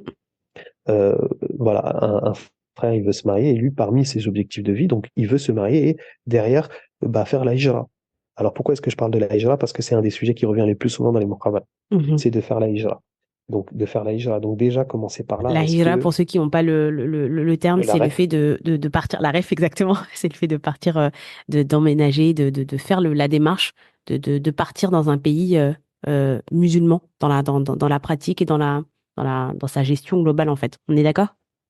on est d'accord, c'est exactement ça. Ok. Et donc pour beaucoup, c'est un objectif de vie, mais qui veulent faire souvent en étant mariés. C'est très rare d'avoir des personnes célibataires qui veulent faire la hijra. C'est Oui. souvent, ça existe sûrement, hein, mais c'est souvent en complément d'un mariage. Et Mm. donc ça fait partie des objectifs de vie. Et donc il faut échanger là-dessus pour savoir si on a les mêmes. Et si on, alors ça peut être ça ou ça peut être, par exemple, dans l'entrepreneuriat, il y a certaines personnes qui disent, bah voilà, moi, mon objectif, c'est de créer ça, de faire ça, de faire ça. Ok, ah bah, c'est bien, bah, moi, ok, il n'y a pas de souci, etc., etc. Donc, de parler de tout ça, on se présente, on évoque un peu son éducation, comment on a été élevé, comment est-ce qu'on perçoit un petit peu la vie, parce que le but, c'est d'essayer de voir si on est compatible. C'est vraiment le but de la Muqabala, de voir si on est compatible sur le même Mhm. cheminement de pensée, sur les mêmes objectifs, etc., etc. Et en physique, en vrai, c'est la même chose. En vrai, c'est la même chose, sauf que là, vous voyez, vous êtes face à face. Mais en vrai, le visio ou le physique, mis à part le fait de ne pas se voir réellement, mais la démarche, donc ce que vous allez dire ou ce que vous allez entendre, c'est exactement la même chose, sauf que vous le faites en vrai. Ouais, c'est ça en fait. Subhanallah. Et peut-être que la différence entre Maïnif et se voir en vrai, c'est que c'est des Muqabala quand c'est en visio d'une heure. Faut le préciser quand même. Il y a ce truc Ah oui, tout à fait. on a un petit timing Ouais, c'est d'une vrai. heure, je crois. Et après une heure, c'est fini. Et du coup, on doit Ah, donner après son avis sur est-ce qu'on souhaite poursuivre ou pas. C'est toujours comme ça ou pas? exact. Ouais, c'est toujours comme ça. Alors, Ok. vous dites petit timing, alors c'est 1 heure, mais Ouais, c'est je vous vrai. dis la Non, vous avez vérité, raison. hein. Ouais. Non, mais c'est pas ça, c'est que si en face de vous, la personne, vous sentez que, bon, finalement, ça va pas le faire, 1 heure, ça peut être extrêmement long. Ouais, c'est assez, ouais. Ouais, c'est vrai, Donc, c'est vrai. euh, et par contre, à contrario, si vraiment il y a un feeling et que ça passe et que ça discute, 1 heure, vous avez l'impression que ça va passer, que c'est passé comme 10 minutes. Donc, une Exactement. heure, c'est le temps, bon, c'est le temps global qu'on donne. Après, moi, je le dis tout le temps, c'est pas une punition. Donc, si vous sentez qu'au bout de 10-15 minutes, finalement, ça va pas le faire, bah, dans ces cas-là, vous pouvez très bien interrompre. Ouais. Ok. Vous n'êtes pas D'accord. obligé de rester 1 heure. Ok, tant mieux. Ouf. Oui. Du coup, vous aviez parlé un peu là des questions, des objectifs de vie, etc. Est-ce que, selon vous, il y a quand même des points, soit des questions précises, soit des points impératifs à aborder au-delà des objectifs de vie, ou en tout cas dire peut-être ce qu'il y a à l'intérieur des objectifs de vie, qui pour vous sont des points essentiels à aborder avant vraiment de se marier? De se dire, tu peux faire une murabala où tu as tous les points là, ok, bismillah, après tu vas, mais ne te marie pas si t'as pas abordé tel ou tel point, par exemple. Ouais, le premier point, c'est vraiment la religion. C'est si, parce que il faut. Alors après, moi, c'est mon avis personnel. Mhm, Ok, il faut, je pense, avoir.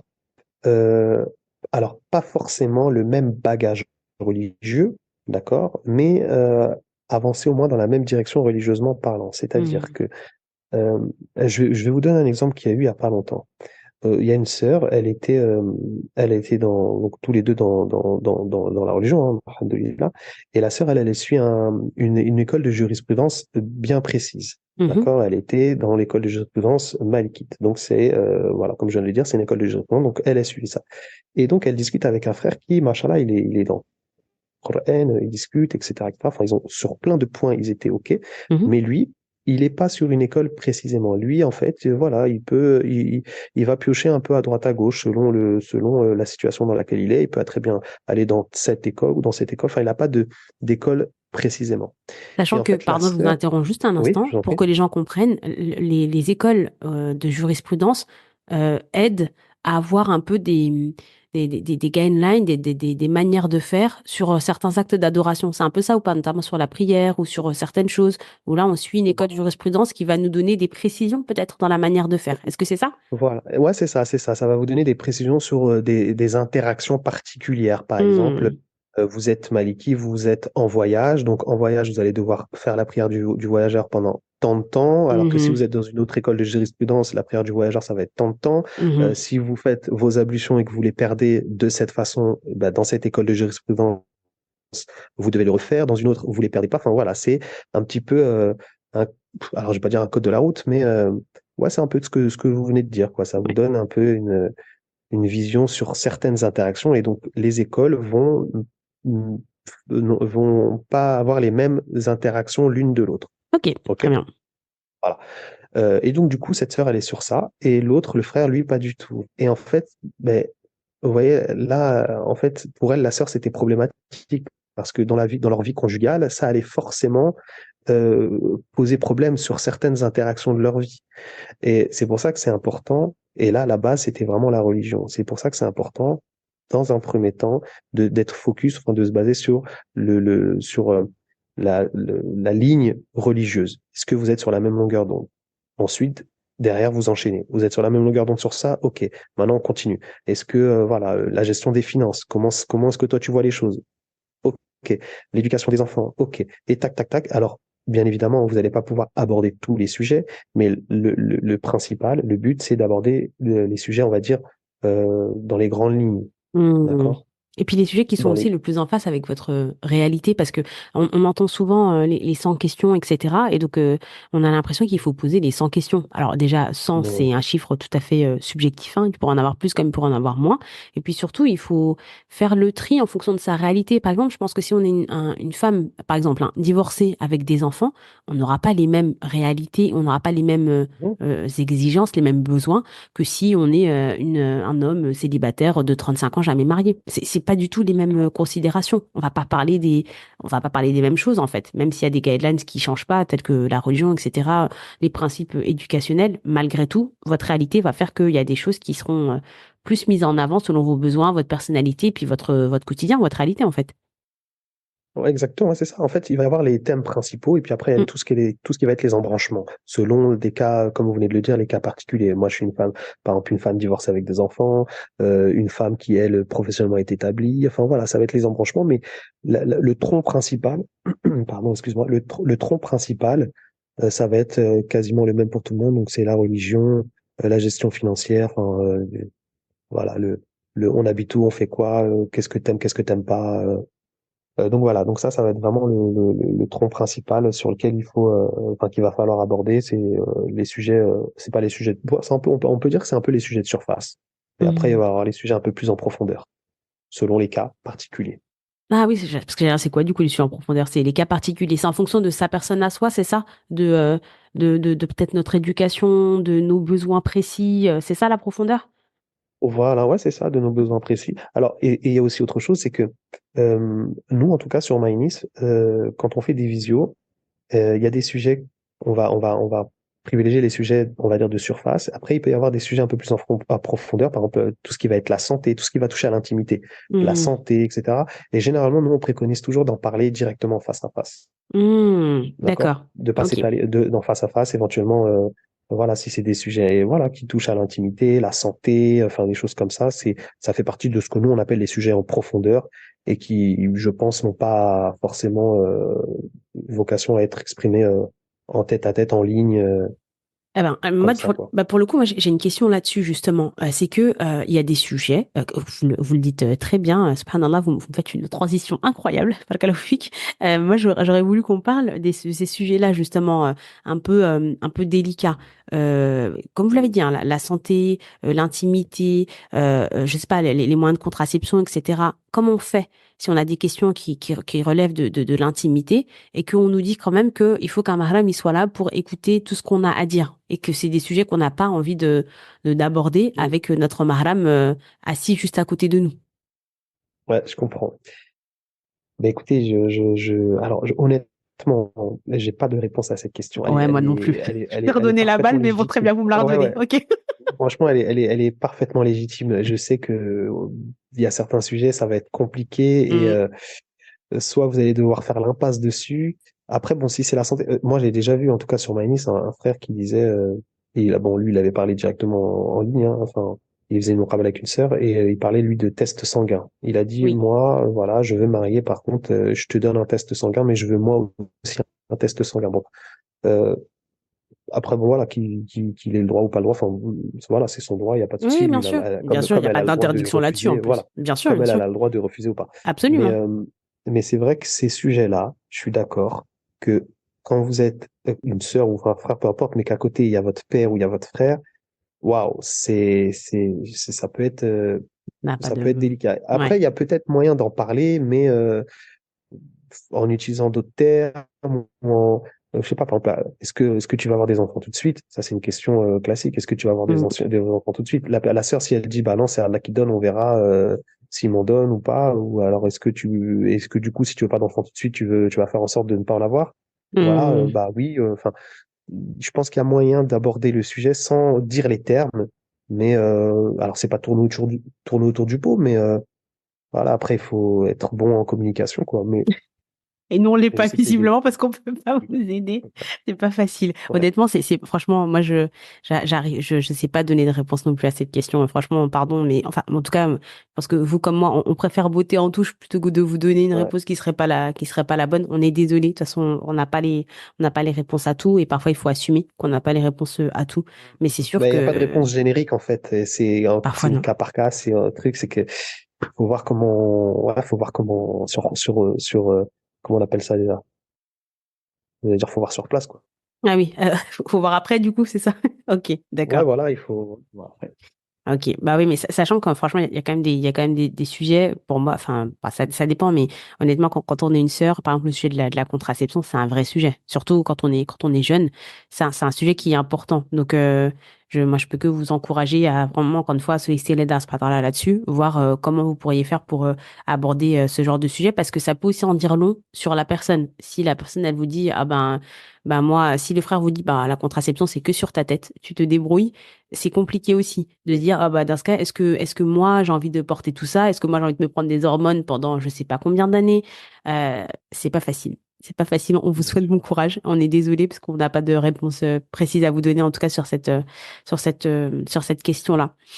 Pour revenir sur les muqabala, est-ce que de par votre expérience est-ce que vous pouvez nous dire euh, à quoi ressemble une muqabala qui se passe bien? Est-ce qu'il y a des signes durant la muqabala qui sont encourageants? Parce que parfois, en fait, on peut se dire, bon, il s'est rien passé de fou, donc en fait, je vais pas donner suite. Alors qu'en fait, vous pouvez dire, bah si, c'était bien, vous avez pu échanger, vous avez pu. Est-ce qu'il y a des signes quand même où vous dites, ah ça, je pense que quand même c'est une muqabala qui va aller jusqu'au mariage ou pas du tout?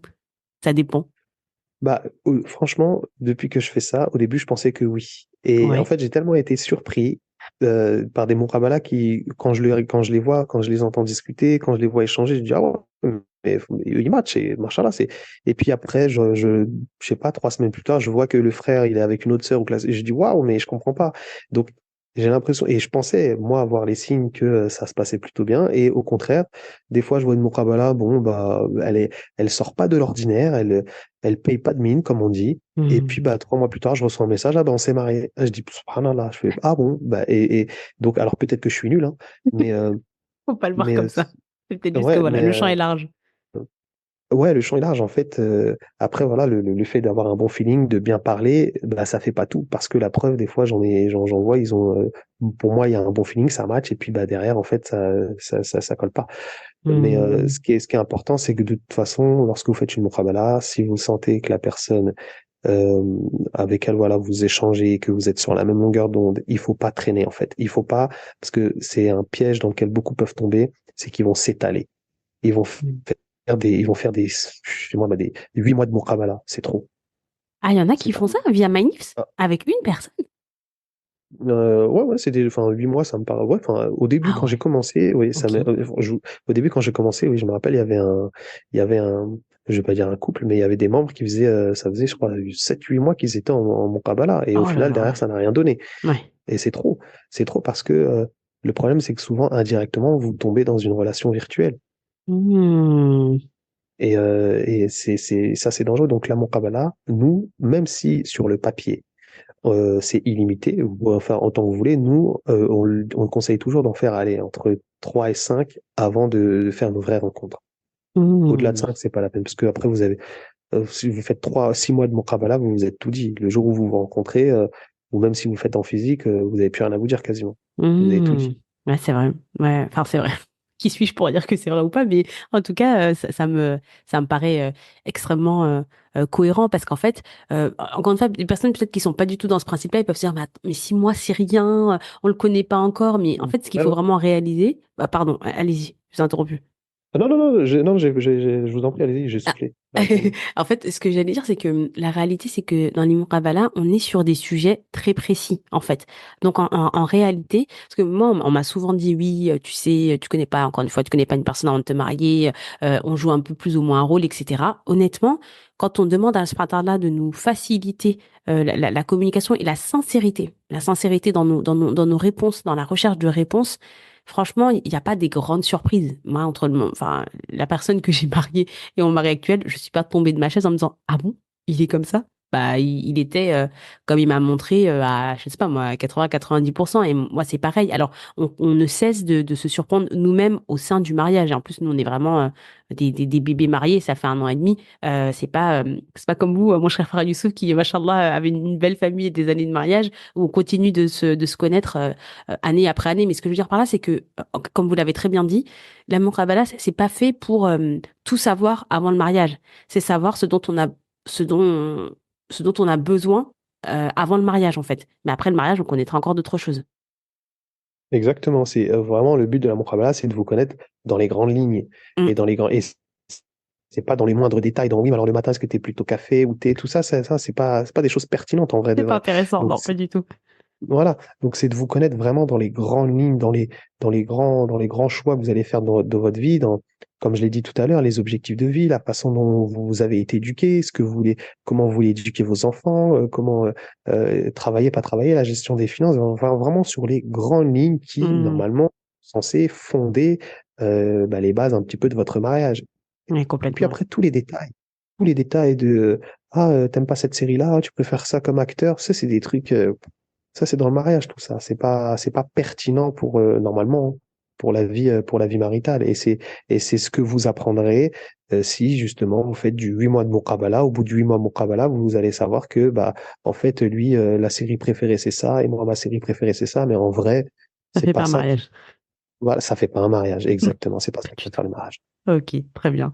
Et alors, là, on a parlé des éventuels signes du Muqabala qui se passaient bien. On a bien vu que finalement, c'était quand même extrêmement subjectif. Mais est-ce qu'il y a, à l'inverse, des signes un peu plus probants pour des Muqabala qui se déroulent pas très bien? Parce que parfois, comme on sait pas, on n'en a jamais fait, on n'a pas de carrière de Muqabala, j'en sais rien. Eh ben, en fait, on peut se dire, bah, moi, je savais pas que c'était pas une Muqabala qui se passait pas super bien, donc j'ai dit oui. Et en fait, eh ben, je me rends compte que, bah, il y avait des signes, mais je les ai pas vraiment reconnus. Est-ce que ça, c'est possible? Et d'ailleurs, est-ce que vous, en tant que Mahram sur Maïni, vous intervenez parfois en disant, là, par contre, ma sœur, tu veux dire oui, mais tu vois bien que ça marche pas, ou là, mon frère, tu veux poursuivre, mais en fait, là, ça fonctionne pas, ou est-ce que vous avez juste cette présence, mais vous n'intervenez pas, vous ne donnez pas ni d'avis ni de suggestions sur la manière dont se déroule les Muqabala?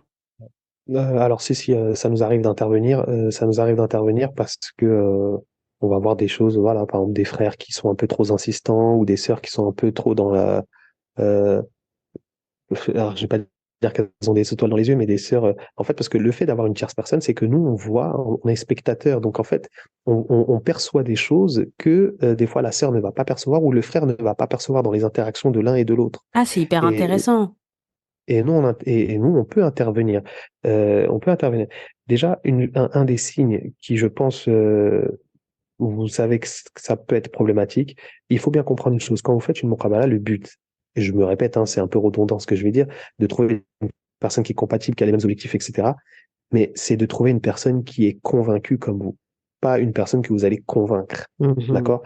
Et ça, je vais vous donner un exemple, Oui. parce que je l'ai vu assez souvent. Un frère qui, parmi ses exigences, d'accord, il voulait une femme qui porte le voile. Mhm. OK? Très bien. Et subhanallah, je vois qu'à chaque fois, il fait des visios avec des femmes qui ne portent pas le voile. Alors, je lui dis OK, mais ensuite, derrière, sur les 1 heure de Muqabala, il va parler pendant 35 minutes à lui expliquer pourquoi est-ce qu'elle devrait mettre le voile. Et là, la première fois, j'ai rien dit, je l'ai laissé. Et la deuxième fois, j'ai pas attendu la troisième fois. Et la deuxième fois, je lui ai dit, mais en fait, je comprends pas, mon frère. Si ça fait partie de tes critères, si ça fait partie de tes critères, pourquoi est-ce que tu fais des muqabala avec des femmes qui ne sont pas voilées pour ensuite rester 35 minutes à leur expliquer le pourquoi du comment elles ne devraient pas porter le voile. T'es pas dans un, c'est pas, on n'est pas dans un dars, on n'est pas dans un dars, on n'est pas dans une, On n'est pas à tu perds ton l'école. temps. Ouais, On n'est complètement. pas à l'école, Bien sûr. tu perds ton temps. Donc, le but, c'est pas de trouver quelqu'un à convaincre, c'est de trouver une personne qui est déjà convaincue comme toi. Absolument. Et ça, c'est valable pour tous les sujets. Et tout à l'heure, Mm, je vous ai parlé du sujet de la hijra. mm, mm. Un frère qui veut faire la hijra, son but, ça va pas être de trouver une femme qui va devoir convaincre, il va falloir trouver une femme qui est déjà convaincue Absolument. de la hijra.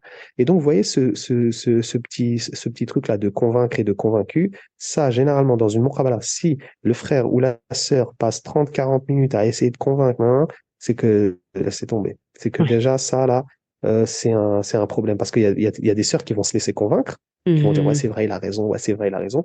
Peu importe le sujet, hein. Elles vont dire, ouais, c'est vrai, elle a raison, ouais, c'est vrai, elle a raison. Et puis après, ils vont se marier. Et puis ensuite, finalement, ouais, non, mais moi, je voulais pas, en fait. Je pensais que, bah ouais, mais. Donc, ça, c'est un petit signe déjà où c'est pas le but de la muqabala. La muqabala, c'est de Mhm. trouver une personne qui est convaincue comme vous. Ah ouais, absolument. Ouais, tout à fait, tout à fait. Et franchement, merci vraiment, Barakallahu, pour ce rappel, parce que ça, moi, je le vois trop souvent, ce truc de, on n'est pas là pour se convaincre d'une quelconque conviction religieuse. C'est pas un débat, en fait, hein. On Mm. n'est pas on n'est pas couché ou je sais pas quoi. Enfin, on est là pour voir si on est compatible. Si on n'est pas compatible, c'est pas pourquoi t'es pas compatible avec moi et inversement. C'est OK, on n'est pas compatible.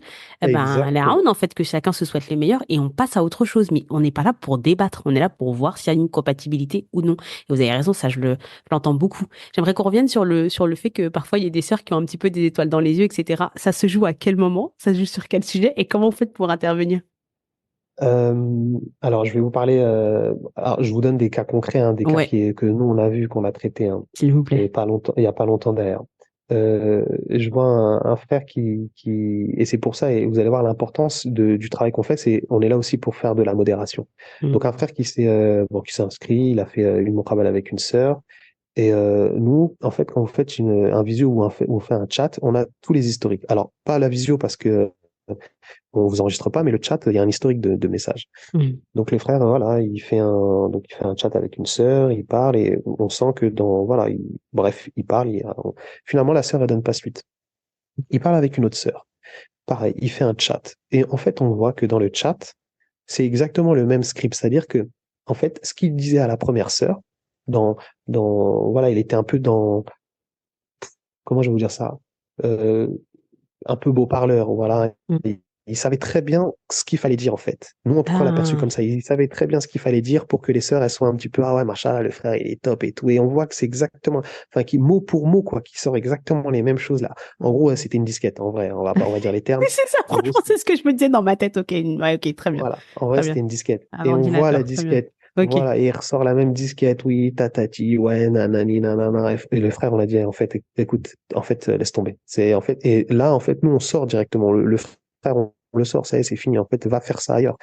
Donc, et malheureusement, il y a des sœurs, des fois, elles sont un peu, voilà, elles entendent un frère, ouais, machin, le frère, il est parfait, quoi. Le frère, vraiment, il est top, il est waouh, il est tout ce que, en fait, il dit tout ce que les sœurs, elles ont envie d'entendre. Oui, t'inquiète pas, je Mm. te protégerai, je serai comme ci, je serai comme ça, ouais, tatati. Enfin, et nous, on le sait parce qu'on est des hommes aussi, donc Bah, bien il y sûr. a des choses qu'on peut capter, il y a des choses qu'on peut capter.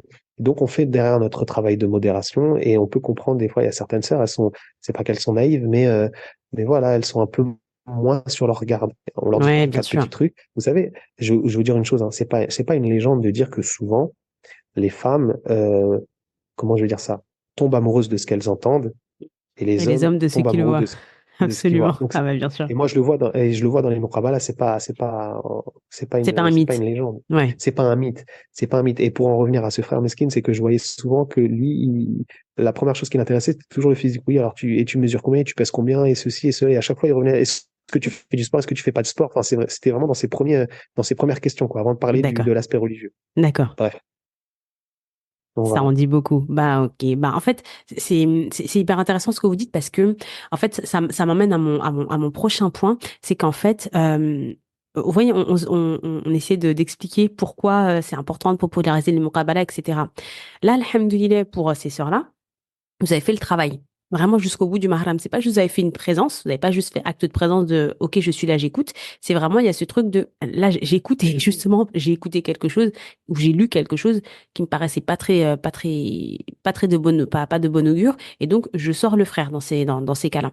Mais moi, mon point, c'est de se dire qu'on fasse une muqabala via MyNifs ou en physique ou qu'on commence par MyNifs et qu'après on emmène cette personne dans la famille, c'est important de présenter le prétendant ou la prétendante à la famille très tôt. Pourquoi? Parce qu'en fait, nous, il y a des choses qu'on ne va pas voir, dans le positif comme dans le Exactement. négatif. Parfois, nous, on va dire, ouais, bah, ça va, il est bien, mais bon, tranquille, quoi, on se calme. Et en fait, ta famille va te dire, vraiment, ressaisis-toi, concentre-toi, cette personne, elle est très bien. Alors, je te force pas, mais vois un petit peu la belle opportunité qu'Aspartala, il t'offre. Et toi, effectivement, ça va peut-être t'aider à faire le tri dans tes priorités, à te dire, mais en fait, c'est vrai, ils ont raison, en fait.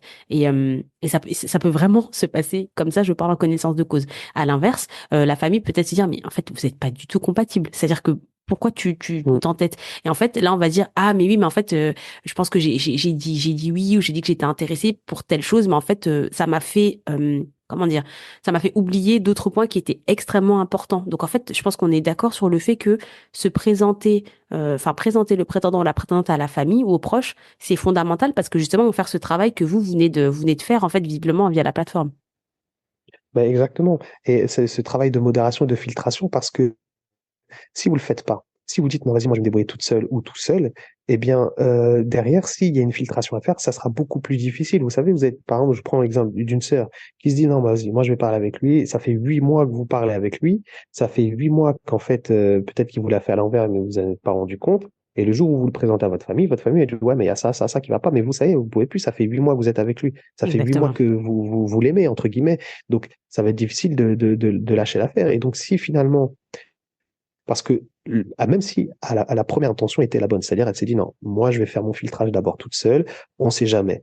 Donc ça peut partir peut-être d'une bonne intention. Et finalement, au bout de 8 mois, ça s'est transformé un peu en une idylle secrète. Hmm. Le problème, c'est qu'après, vous vous retrouvez devant vos parents qui, eux, vous disent, mais non, mais en fait, mais t'as rien à faire avec lui, ça va pas. Donc les parents, ils veulent pas. Donc vous êtes bloqué. Ah, Hmm. mais ça fait 8 mois maintenant que je suis avec lui, donc qu'est-ce que je fais maintenant? Bah, lâche-le.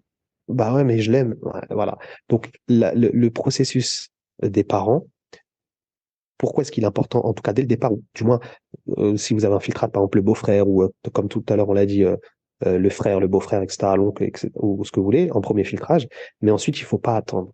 Il faut tout de suite pour éviter que si jamais finalement ça se fait pas, bah oh, bon bah vas-y, bah écoute, chacun repart de son côté, il n'y a pas de regret. Bon, ok, bah écoute, salam, salam, c'est fini. Et on passe à Hmm. autre chose. Absolument. Subhanallah. J'ai une dernière question sur les muqabala, qu'on entend aussi souvent. Est-ce qu'il est vrai que les muqabala, ça manque souvent de magie? Est-ce qu'on doit rendre le moment spécial? Est-ce qu'on doit s'attendre à quelque chose d'incroyable? Parce qu'encore une fois, parfois, on peut se dire, mais bah non, mais il s'est rien passé. Mais en fait, c'est pas parce qu'il s'est rien passé enfin, Oui. c'est pas parce qu'il s'est pas passé des étincelles dans les yeux qu'il s'est rien passé, en fait. Le fait d'avoir un apaisement, c'est se passer quelque chose. Le fait d'être en phase sur des sujets, il se passe quelque chose. Voilà, quel est votre avis là-dessus? Ouais, ouais, non, mais je suis parfaitement d'accord avec vous. C'est vrai que il faut pas percevoir alors c'est une mauvaise perception des Muqabala. La Muqabala, c'est pas du speed dating où il faut absolument être dans la performance et réussir à faire séduire, et à réussir à séduire l'autre et à ce qui, non. Ou Hmm. alors se dire, si je le kiffe pas tout de suite, c'est que c'est pas lui. Non, la Muqabala, en fait, le but, c'est, comme j'ai dit, c'est d'être compatible, mais en vrai, c'est d'être vous-même. Il n'y a pas dans les réponses que vous avez données, il n'y a pas de bonne ou de mauvaise réponse. C'est de dire ce que vous voulez, et d'entendre ce que la personne en face veut, mais c'est pas c'est pas il va pas y avoir de coup de foudre, il va pas y avoir voilà, il faut pas idéaliser la muqabala comme quelque chose. Voilà, dès que je l'ai vu, dès qu'il est rentré, dès que je l'ai vu, tout de suite j'ai su que c'était lui. Non, ça c'est, on oublie ça. Ça c'est dans les films, ces trucs-là. Là, c'est pas du tout de ça dont on parle. On est vraiment dans un truc. On est des adultes, ça y est. On a plus 12 ans, on a plus 14 ans. Donc tout ce qui est prince charmant, tout ça, on oublie. Là, ce qu'on veut, c'est un mari et ou une femme. Donc, on se concentre vraiment sur l'essentiel et voilà, on essaye d'avoir un discours structuré, on essaye d'avoir des attentes et des critères euh, réalistes, c'est surtout ça. On sort de Hmm. cette idéalisation du mariage, on sort de l'idéalisation du prince charmant ou de la princesse C'est la charmante, princesse, si elle tout à existe, fait. ou de la princesse. Enfin, ne pensez pas que à la première Muqabala, si vous n'avez pas ce truc, si vous n'avez pas je sais pas, ce que vous pensez être un fluide ou un truc, que ça veut dire que c'est pas lui ou que c'est pas elle. Non, non, c'est pas du tout comme ça que ça se passe. Une Muqabala, c'est un beaucoup plus terre à terre que ça, quoi. En fait, en fait, je pense que la réalité, c'est qu'il faut retrouver de la magie, je mets des gros guillemets, dans la normalité. C'est-à-dire qu'il faut apprécier, plutôt, en fait. Il faut apprécier la normalité. Et en fait, tout ce qu'on vient de se dire là, moi, je trouve que finalement, c'est un appel à l'appréciation de la normalité et un travail sur tout ça, bien avant de commencer la muqabala. Parce que sinon, on va au-devant de grandes déceptions. Et souvent, on se dit, mais je comprends pas, ça fait, je sais pas moi, des mois, des années que je suis inscrite et je rencontre personne, etc. Mais la réalité, c'est que on a peut-être un petit travail à faire là-dessus dans faut pas s'attendre à quelque chose d'incroyable. Après, c'est difficile, hein. Moi, honnêtement, je me revois encore avant d'allumer la webcam, etc. Le gros stress, ça c'est vrai. Le fait d'être, en fait, 9 fois sur 10, c'est ma perception, hein, mais 9 fois sur 10, on est déçu. Mais en fait, on est déçu pourquoi? Parce qu'en fait, on s'est fait toute une idée dans sa tête de ce à quoi devrait Mm, ressembler la personne qu'on attend depuis souvent des années. Et la réalité, mm, c'est que il faut bosser sur ça avant. Il faut bosser sur, et moi j'en parle beaucoup, sur le fait de faire le deuil un petit peu de cet être parfait qui n'arrivera jamais. Vraiment. Et se dire, on est tous des personnes, on est des personnes normales ici. On est des personnes lambda. On fait des choses comme on peut, on fait les choses du mieux qu'on peut. Il faut apprécier cette normalité-là. Ça veut pas dire que ce sera ennuyeux. Ça veut pas dire que, enfin, il faut pas accepter ça telle une fatalité, mais il faut embrasser ce qu'Allah subhanahu wa ta'ala nous donne. C'est plutôt ça, en fait. C'est le contentement, plus que le fait de se dire j'abandonne et je m'assois sur tous mes rêves. C'est être dans le contentement. Le contentement, c'est faire avec ce qu'on a, se dire alhamdoulilah, chercher toujours un petit peu plus parce que c'est important, mais pas trop non plus. exactement, exactement. Là, c'est exactement ça. Et même dans le mariage, une fois marié, vous l'avez dit, hein, et de le dire, l'homme parfait, la femme parfaite, l'objectif, parce que on n'arrive pas dans son mariage en étant un produit fini, c'est ce que je dis souvent. Et Hmm, l'objectif aujourd'hui, c'est d'être, vous n'êtes pas marié avec l'homme parfait ou la femme parfaite, mais le but de l'évolution, on va dire comme ça, de l'évolution conjugale, c'est de faire en sorte que votre homme ou votre femme devienne votre homme parfait ou votre femme parfaite. Que pour vous, absolument. c'est lui, en fait, c'est mon mari, c'est pour moi, il est parfait pour moi et elle, elle est parfaite pour moi, même si quand on s'est marié, c'était pas l'homme parfait ni la femme parfaite, mais en fait, de le devenir pour l'un et pour l'autre, et c'est le but du mariage. Donc, vous n'allez pas arriver, et comme je viens de le dire, on n'arrive pas en étant un produit fini, ça y est, il n'y a plus rien à changer, je suis comme ça, c'est fini. Non, ça, il va y avoir de l'évolution, l'évolution conjugale, quoi. Ouais, absolument. Alors ça, vraiment, je pense que ce sera vraiment le mot de la fin sur lequel je demande vraiment à nos frères et sœurs et moi aussi de bien méditer. C'est que faut vraiment se rappeler une chose qui est à mon sens fondamentale, c'est que le couple sert à se travailler. Vous savez, en fait, comme là, on est encore malheureusement dans l'ère du développement personnel et je trouve ça malheureux dans le sens où le développement personnel a ramené énormément d'individualisme Mm. au sein de nos sociétés. Et puis il y a vraiment ce truc de bah, moi je travaille, c'est bon, ça va, je suis une bien meilleure personne, donc je cherche quelqu'un qui est au top du top. Bon alors, qu'on se rassure tous, personne n'est au top ici, sinon ça veut dire qu'on aurait été rappelé depuis belle lurette. Donc on n'est pas au top. Mm. Et puis surtout, le mariage sert à devenir justement une version améliorée sans cesse en fait. Et chaque année on s'améliore, chaque année on s'améliore. Mais se dire par exemple, mais moi je veux pas de quelqu'un qui a pas fait le travail sur lui. Ça j'entends beaucoup de sœurs et je l'entends, je comprends. Il y a beaucoup de sœurs, alhamdoulilah, machallah, elles travaillent beaucoup sur elles. Elles vont voir des psychologues. Elles ont fait du développement personnel au sens où elles ont appris à se connaître. Elles savent un peu mieux qui elles sont, etc. Et donc elles veulent un homme qui a déjà travaillé énormément là-dessus. Ouais, bah, Alors, la réciprocité derrière. elles veulent la réciprocité derrière. Sauf qu'en fait, les hommes et les femmes ne fonctionnent pas de la même manière. C'est-à-dire que nous, Exactement. on va utiliser des outils avec grand plaisir, nous les femmes, parce qu'on est quand même plutôt curieuses. Les hommes, beaucoup Mm. moins, en tout cas, pas sur ce sujet-là. Alors, est-ce que ça veut dire qu'il faut prendre quelqu'un qui est complètement cassé? Bien sûr que non. Mais entre un verre brisé en 1000 morceaux et un vase qui est fissuré, c'est pas la même chose. C'est vraiment pas du Mm. tout la même chose. Je pense que autant les personnes, effectivement, qui font zéro travail sur eux-mêmes, qui ont vraiment des bagages, des valises, qui font la taille de je ne sais quoi, on n'y va pas. Maintenant, se dire, je veux quelqu'un qui a déjà tout compris là-dessus, je pense pas que ce soit la bonne solution, malheureusement. Non, non, non, non, mais bien sûr, vous avez tout à fait raison. C'est pas la bonne solution. Et malheureusement, comme vous venez de le dire, l'évolution conjugale, bah, ça se fait à deux déjà dans un premier temps. Absolument. Et par contre, je reviens sur une chose qui est importante, c'est que c'est vrai, ces sœurs, beaucoup font ce que vous venez de décrire, mais il y a une chose qui est primordiale, je pense, et pour les hommes et pour les femmes, c'est qu'avant d'entamer une démarche de muqabala, c'est-à-dire avant d'entreprendre la démarche de faire connaissance avec une personne, mais c'est important déjà de se connaître soi-même. Parce que Absolument. comment on peut vouloir apprendre à connaître quelqu'un alors que soi-même on ne se connaît pas. Donc, sans passer forcément par ce que vous venez de dire tout à l'heure, le développement personnel. Non, mais il y a au moins une petite introspection à faire. Il y a un travail à faire sur soi-même, à savoir voilà, ce que j'aime, ce que j'aime pas, comment je suis, etc. Éventuellement de consulter ses proches pour avoir un vrai avis. Mais Mhm. c'est important, en tout cas, d'avoir ce process-là. C'est-à-dire que avant de rencontrer une personne, avant de la connaître, j'apprends déjà, moi, me connaître.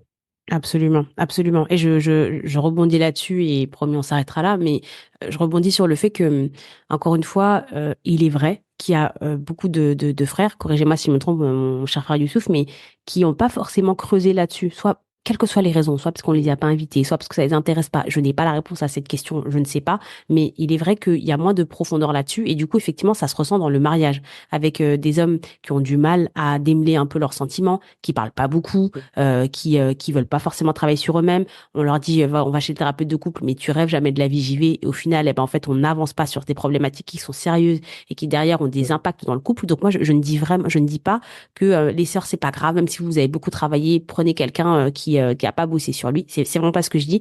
Mais juste que en tant que sœur, en tant que femme, il faut comprendre que on travaille pas tout le temps de la même manière quand on est un homme et quand on est une femme. Faites attention, effectivement, l'homme doit quand même avoir un peu de recul sur lui-même. Et faut pas hésiter, je pense, à lui demander, même pendant la muqabala, même si on n'est pas là pour le convaincre, mais effectivement de lui dire, bah moi, je peux pas avancer si je vois pas là vraiment qui t'es, en fait. Tu m'as pas dit qui t'es parce que toi-même, tu sais pas qui t'es. Et ça, c'est, franchement, c'est Mhm. tout à fait normal et tout à fait légitime. Mais qu'on s'attende pas à ce que la personne, elle ait fait 3 ans chez le psy, qu'elle ait, Bien sûr. elle soit passée par les mêmes outils que nous, parce qu'en fait, souvent, ça n'arrivera pas. Souvent, ça n'arrivera pas, mais ça, c'est propre à l'homme. Les hommes, ça, euh, c'est ce besoin de compétence qu'on a. Nous, la majorité des hommes, quand on fait quelque chose, on le fait de nous-mêmes et on y arrive tout seul. Enfin, on veut, en tout cas, y arriver tout seul. Donc, si on doit devenir une bonne personne, une nouvelle personne, on va d'abord essayer de le faire sans demander l'aide d'un psychologue ou machin, parce qu'on va estimer être capable de le faire tout seul. Et voilà, ça prend du temps, il faut de la patience, il faut aussi bien dans la vie maritale, l'homme il va changer avec un peu plus ça va mettre un peu plus de temps à ce qu'il évolue, alors que dans le mariage, la femme elle aura déjà évolué un peu plus vite. Mais ça, de toute façon, c'est dans la vie en général. C'est vrai que les femmes, elles ont tendance à, à- quand on est petit, les femmes elles deviennent matures beaucoup plus rapidement, donc elles ont et même dans le mariage, donc une femme dans le mariage, elle va devenir des fois un peu plus mature beaucoup plus rapidement, elle va évoluer plus rapidement que son mari. Voilà, il faut après derrière laisser le temps, ça demande du temps, de la patience, de l'énergie. Il y a certains mariages qui malheureusement bah, s'effritent ou s'effondrent parce que bah, ils n'y arrivent Le pas. décalage est D'autres, trop grand. le décalage est trop grand, il y a un trop grand fossé. Et puis il y a d'autres mariages où, alhamdoulilah, ça se passe très bien et tout le monde est heureux, quoi. Oui, et tout le monde est heureux aussi parce que, et ça, je pense qu'il faut aussi redonner du crédit à nos frères, vraiment, qu'on aime Allah, c'est que il y a des choses sur lesquelles, en tant que femme, on est plus en avance. Il y a des choses sur lesquelles, bah, vous nous mettez des vitesses aussi, en fait, il n'y a pas de problème. Et c'est ça qui est beau, en fait, c'est qu'on se complète les uns les autres en termes de recul sur les événements, en termes de gestion des émotions. On a vraiment beaucoup de choses à s'apporter les uns les autres, en fait. C'est-à-dire que là, effectivement, machallah, franchement, la femme, c'est un beau rôle, c'est un rôle magnifique dans le foyer, dans le couple, mais les hommes aussi. On se marie pas tout seul, en fait. Si Allah nous a demandé de nous Exactement. compléter, c'est que les frères aussi, ils ont beaucoup, beaucoup, beaucoup de choses à nous apporter. Mais un, faut leur laisser la place, ce qui n'est pas toujours de notre plus grande qualité. faut quand même qu'on se le dise. Exactement. Exactement. Il faut quand même qu'on se le dise. Et deux, il faut regarder ça, en fait. Faut pas toujours, en fait, si on a une grille de lecture qui est uniquement sur ce que nous, on sait faire et nos compétences à nous, bah oui, c'est facile. Nous, on a toujours 20 et ils ont toujours 0, en fait. Mais si on Ben, bien élargit un sûr. peu notre grille de lecture, on se dit, bah, il y a des trucs sur lesquels, non, moi, là-dessus, je suis pas bonne, quoi. Et en fait, là-dessus, lui, il est trop fort. Et en fait, c'est trop bien parce qu'on peut se compléter là-dessus. Si on se rappelle ça, franchement, ça peut vraiment beaucoup aider. Allahu a'lam. Ouais, franchement, ouais, je souscris parfaitement à ce que vous dites. Je suis parfaitement d'accord avec ça. Alhamdoulilah. Est-ce que vous souhaitez rajouter une dernière chose, Harry Youssouf? On a beaucoup parlé. On s'excuse sans vraiment s'excuser parce qu'on espère que ce sera quand même très utile aux personnes Non, de la non. communauté. Bien sûr, il y a pas juste une dernière chose vraiment pour ceux et celles qui peuvent être encore, voilà, qui peuvent être réticents à se dire, ouais, j'ai du mal parce que je vais passer par une plateforme pour me marier, Mhm, etc. Aujourd'hui, parce que moi, j'en entends souvent, hein, même dans mon entourage, j'ai des frères, enfin, des frères, des gens que je connais qui sont pas mariés, mais qui ont du mal à passer par notre plateforme. mhm. Et, mais souvent, ceux qui ont du mal, ben, ils ont envie quand même de se marier, donc euh, bah, ils passent enfin, c'est pas qu'ils passent autrement, mais ils vont se rencontrer dans des endroits où ils devraient pas pouvoir aller sur Internet, ils vont aller machin, etc., Mhm. etc. Et aujourd'hui, il y a beaucoup de personnes qui, sans forcément passer par notre site, se rencontrent sur Internet. C'est la vérité, sauf qu'il n'y a pas de filtre. Ils vont se rencontrer sur Insta, sur Facebook, sur machin. Donc, même si au départ, ça part d'une bonne intention, oui, je me suis inscrit sur un site de rappel, et puis après, ça commence à envoyer des DM à 2 heures du matin. Donc, le problème, c'est qu'il n'y a Ah pas de ouais. limite. Ouais. Et ce qu'il faut comprendre, c'est aujourd'hui, il y a beaucoup de personnes qui vont se marier sur Internet. Et le Mhm. problème d'Internet, c'est que, et je pense que vous le savez comme moi, Internet, c'est un océan. C'est un océan dans lequel, malheureusement, beaucoup vont se noyer. Donc, même si, parce qu'on entend des échos de personnes qui disent, ouais, non, moi, j'ai rencontré ma femme sur Internet comme si, et puis, alhamdoulilah, enfin, même s'ils le disent pas forcément, alhamdoulilah, aujourd'hui, on est mariés. Il y en a beaucoup qui se noient dans Internet. Et nous, à notre échelle, en fait, ce qu'on a fait avec MyNice, on a essayé de faire un petit endroit, une petite plage surveillée. Vous avez pied, il y a des modérateurs, vous pouvez pas vous noyer. Voilà, c'est un endroit qui est surveillé. Vous pouvez y aller vraiment, c'est vraiment safe. Et c'est ça vraiment que je vais essayer pas que les gens retiennent, c'est que nous, on est là vraiment pour vous offrir un cadre, une structure où vous allez pouvoir discuter, vous allez pouvoir échanger et ensuite, alhamdoulilah, on passe le relais au mahram, vous vous rencontrez et puis après, si ça aboutit, ça aboutit, puis ça n'aboutit pas, bah, alhamdoulilah, et vous poursuivez votre chemin, mais d'éviter de vous perdre dans les profondeurs d'Internet ou je ne sais où et de vous retrouver dans des situations catastrophiques. Oui, complètement. Barakallahu fik, mon cher frère Youssouf, pour votre temps aujourd'hui. Barakallahu fik, de manière générale, d'être cette plage surveillée pour de nombreux frères et sœurs. Je sais que c'est vraiment difficile de parfois placer par des muqabalas en ligne parce que on a peur, parce que on a la peur du rejet, parce que parfois on est vraiment rejeté. Et après, il faut gérer ce rejet-là. C'est très dur. Franchement, c'est dur, mais si on n'essaye pas, on peut pas avancer. Et je dirais même que moi, je me suis pas mariée via la plateforme, mais il est indéniable que les muqabalas, pardon, que j'ai fait via MyNifs m'ont aidé dans le muqabala qui a permis mon mariage. Donc, barakallahu fik, vraiment d'être une aide précieuse, vraiment, pour tous les célibataires qui sont en France, mais pas que, qu'Aspratala fasse que cette activité, elle perdure. Et puis surtout, on demande à Amin, Aspratala de faciliter le mariage à nos frères et sœurs célibataires. amin, amin, amin. Barakallahu fikum. Je vous dis à bientôt, Harry Youssouf, et puis merci encore pour tout. Bah, c'est moi qui vous remercie. À très bientôt, Inch'Allah. Salam alaikum. Wa alaykoum salam wa rahmatullahi wa barakatuh. C'était Halal Love, le podcast qui cherche à s'aimer en Dieu pour semer mieux. Je suis Madina, votre hôte et sœur en Allah, et je vous remercie de votre écoute, de votre soutien au quotidien. Halal Love est un podcast façonné avec beaucoup d'amour et qui se nourrit du même ingrédient. Si vous souhaitez m'en témoigner tout autant, je vous offre 3 possibilités qui ont l'élégance de pouvoir se cumuler. La première, laissez le nombre d'étoiles qu'il vous plaira sur Apple Podcast. Cela aide énormément le podcast à être référencé et n'ayant pas de réseaux sociaux, c'est la seule manière de le rendre visible en ligne, de porter encore plus loin le message d'amour en Allah, Inch'Allah. Deuxième option, vous pouvez soutenir financièrement le podcast en souscrivant à mon Patreon.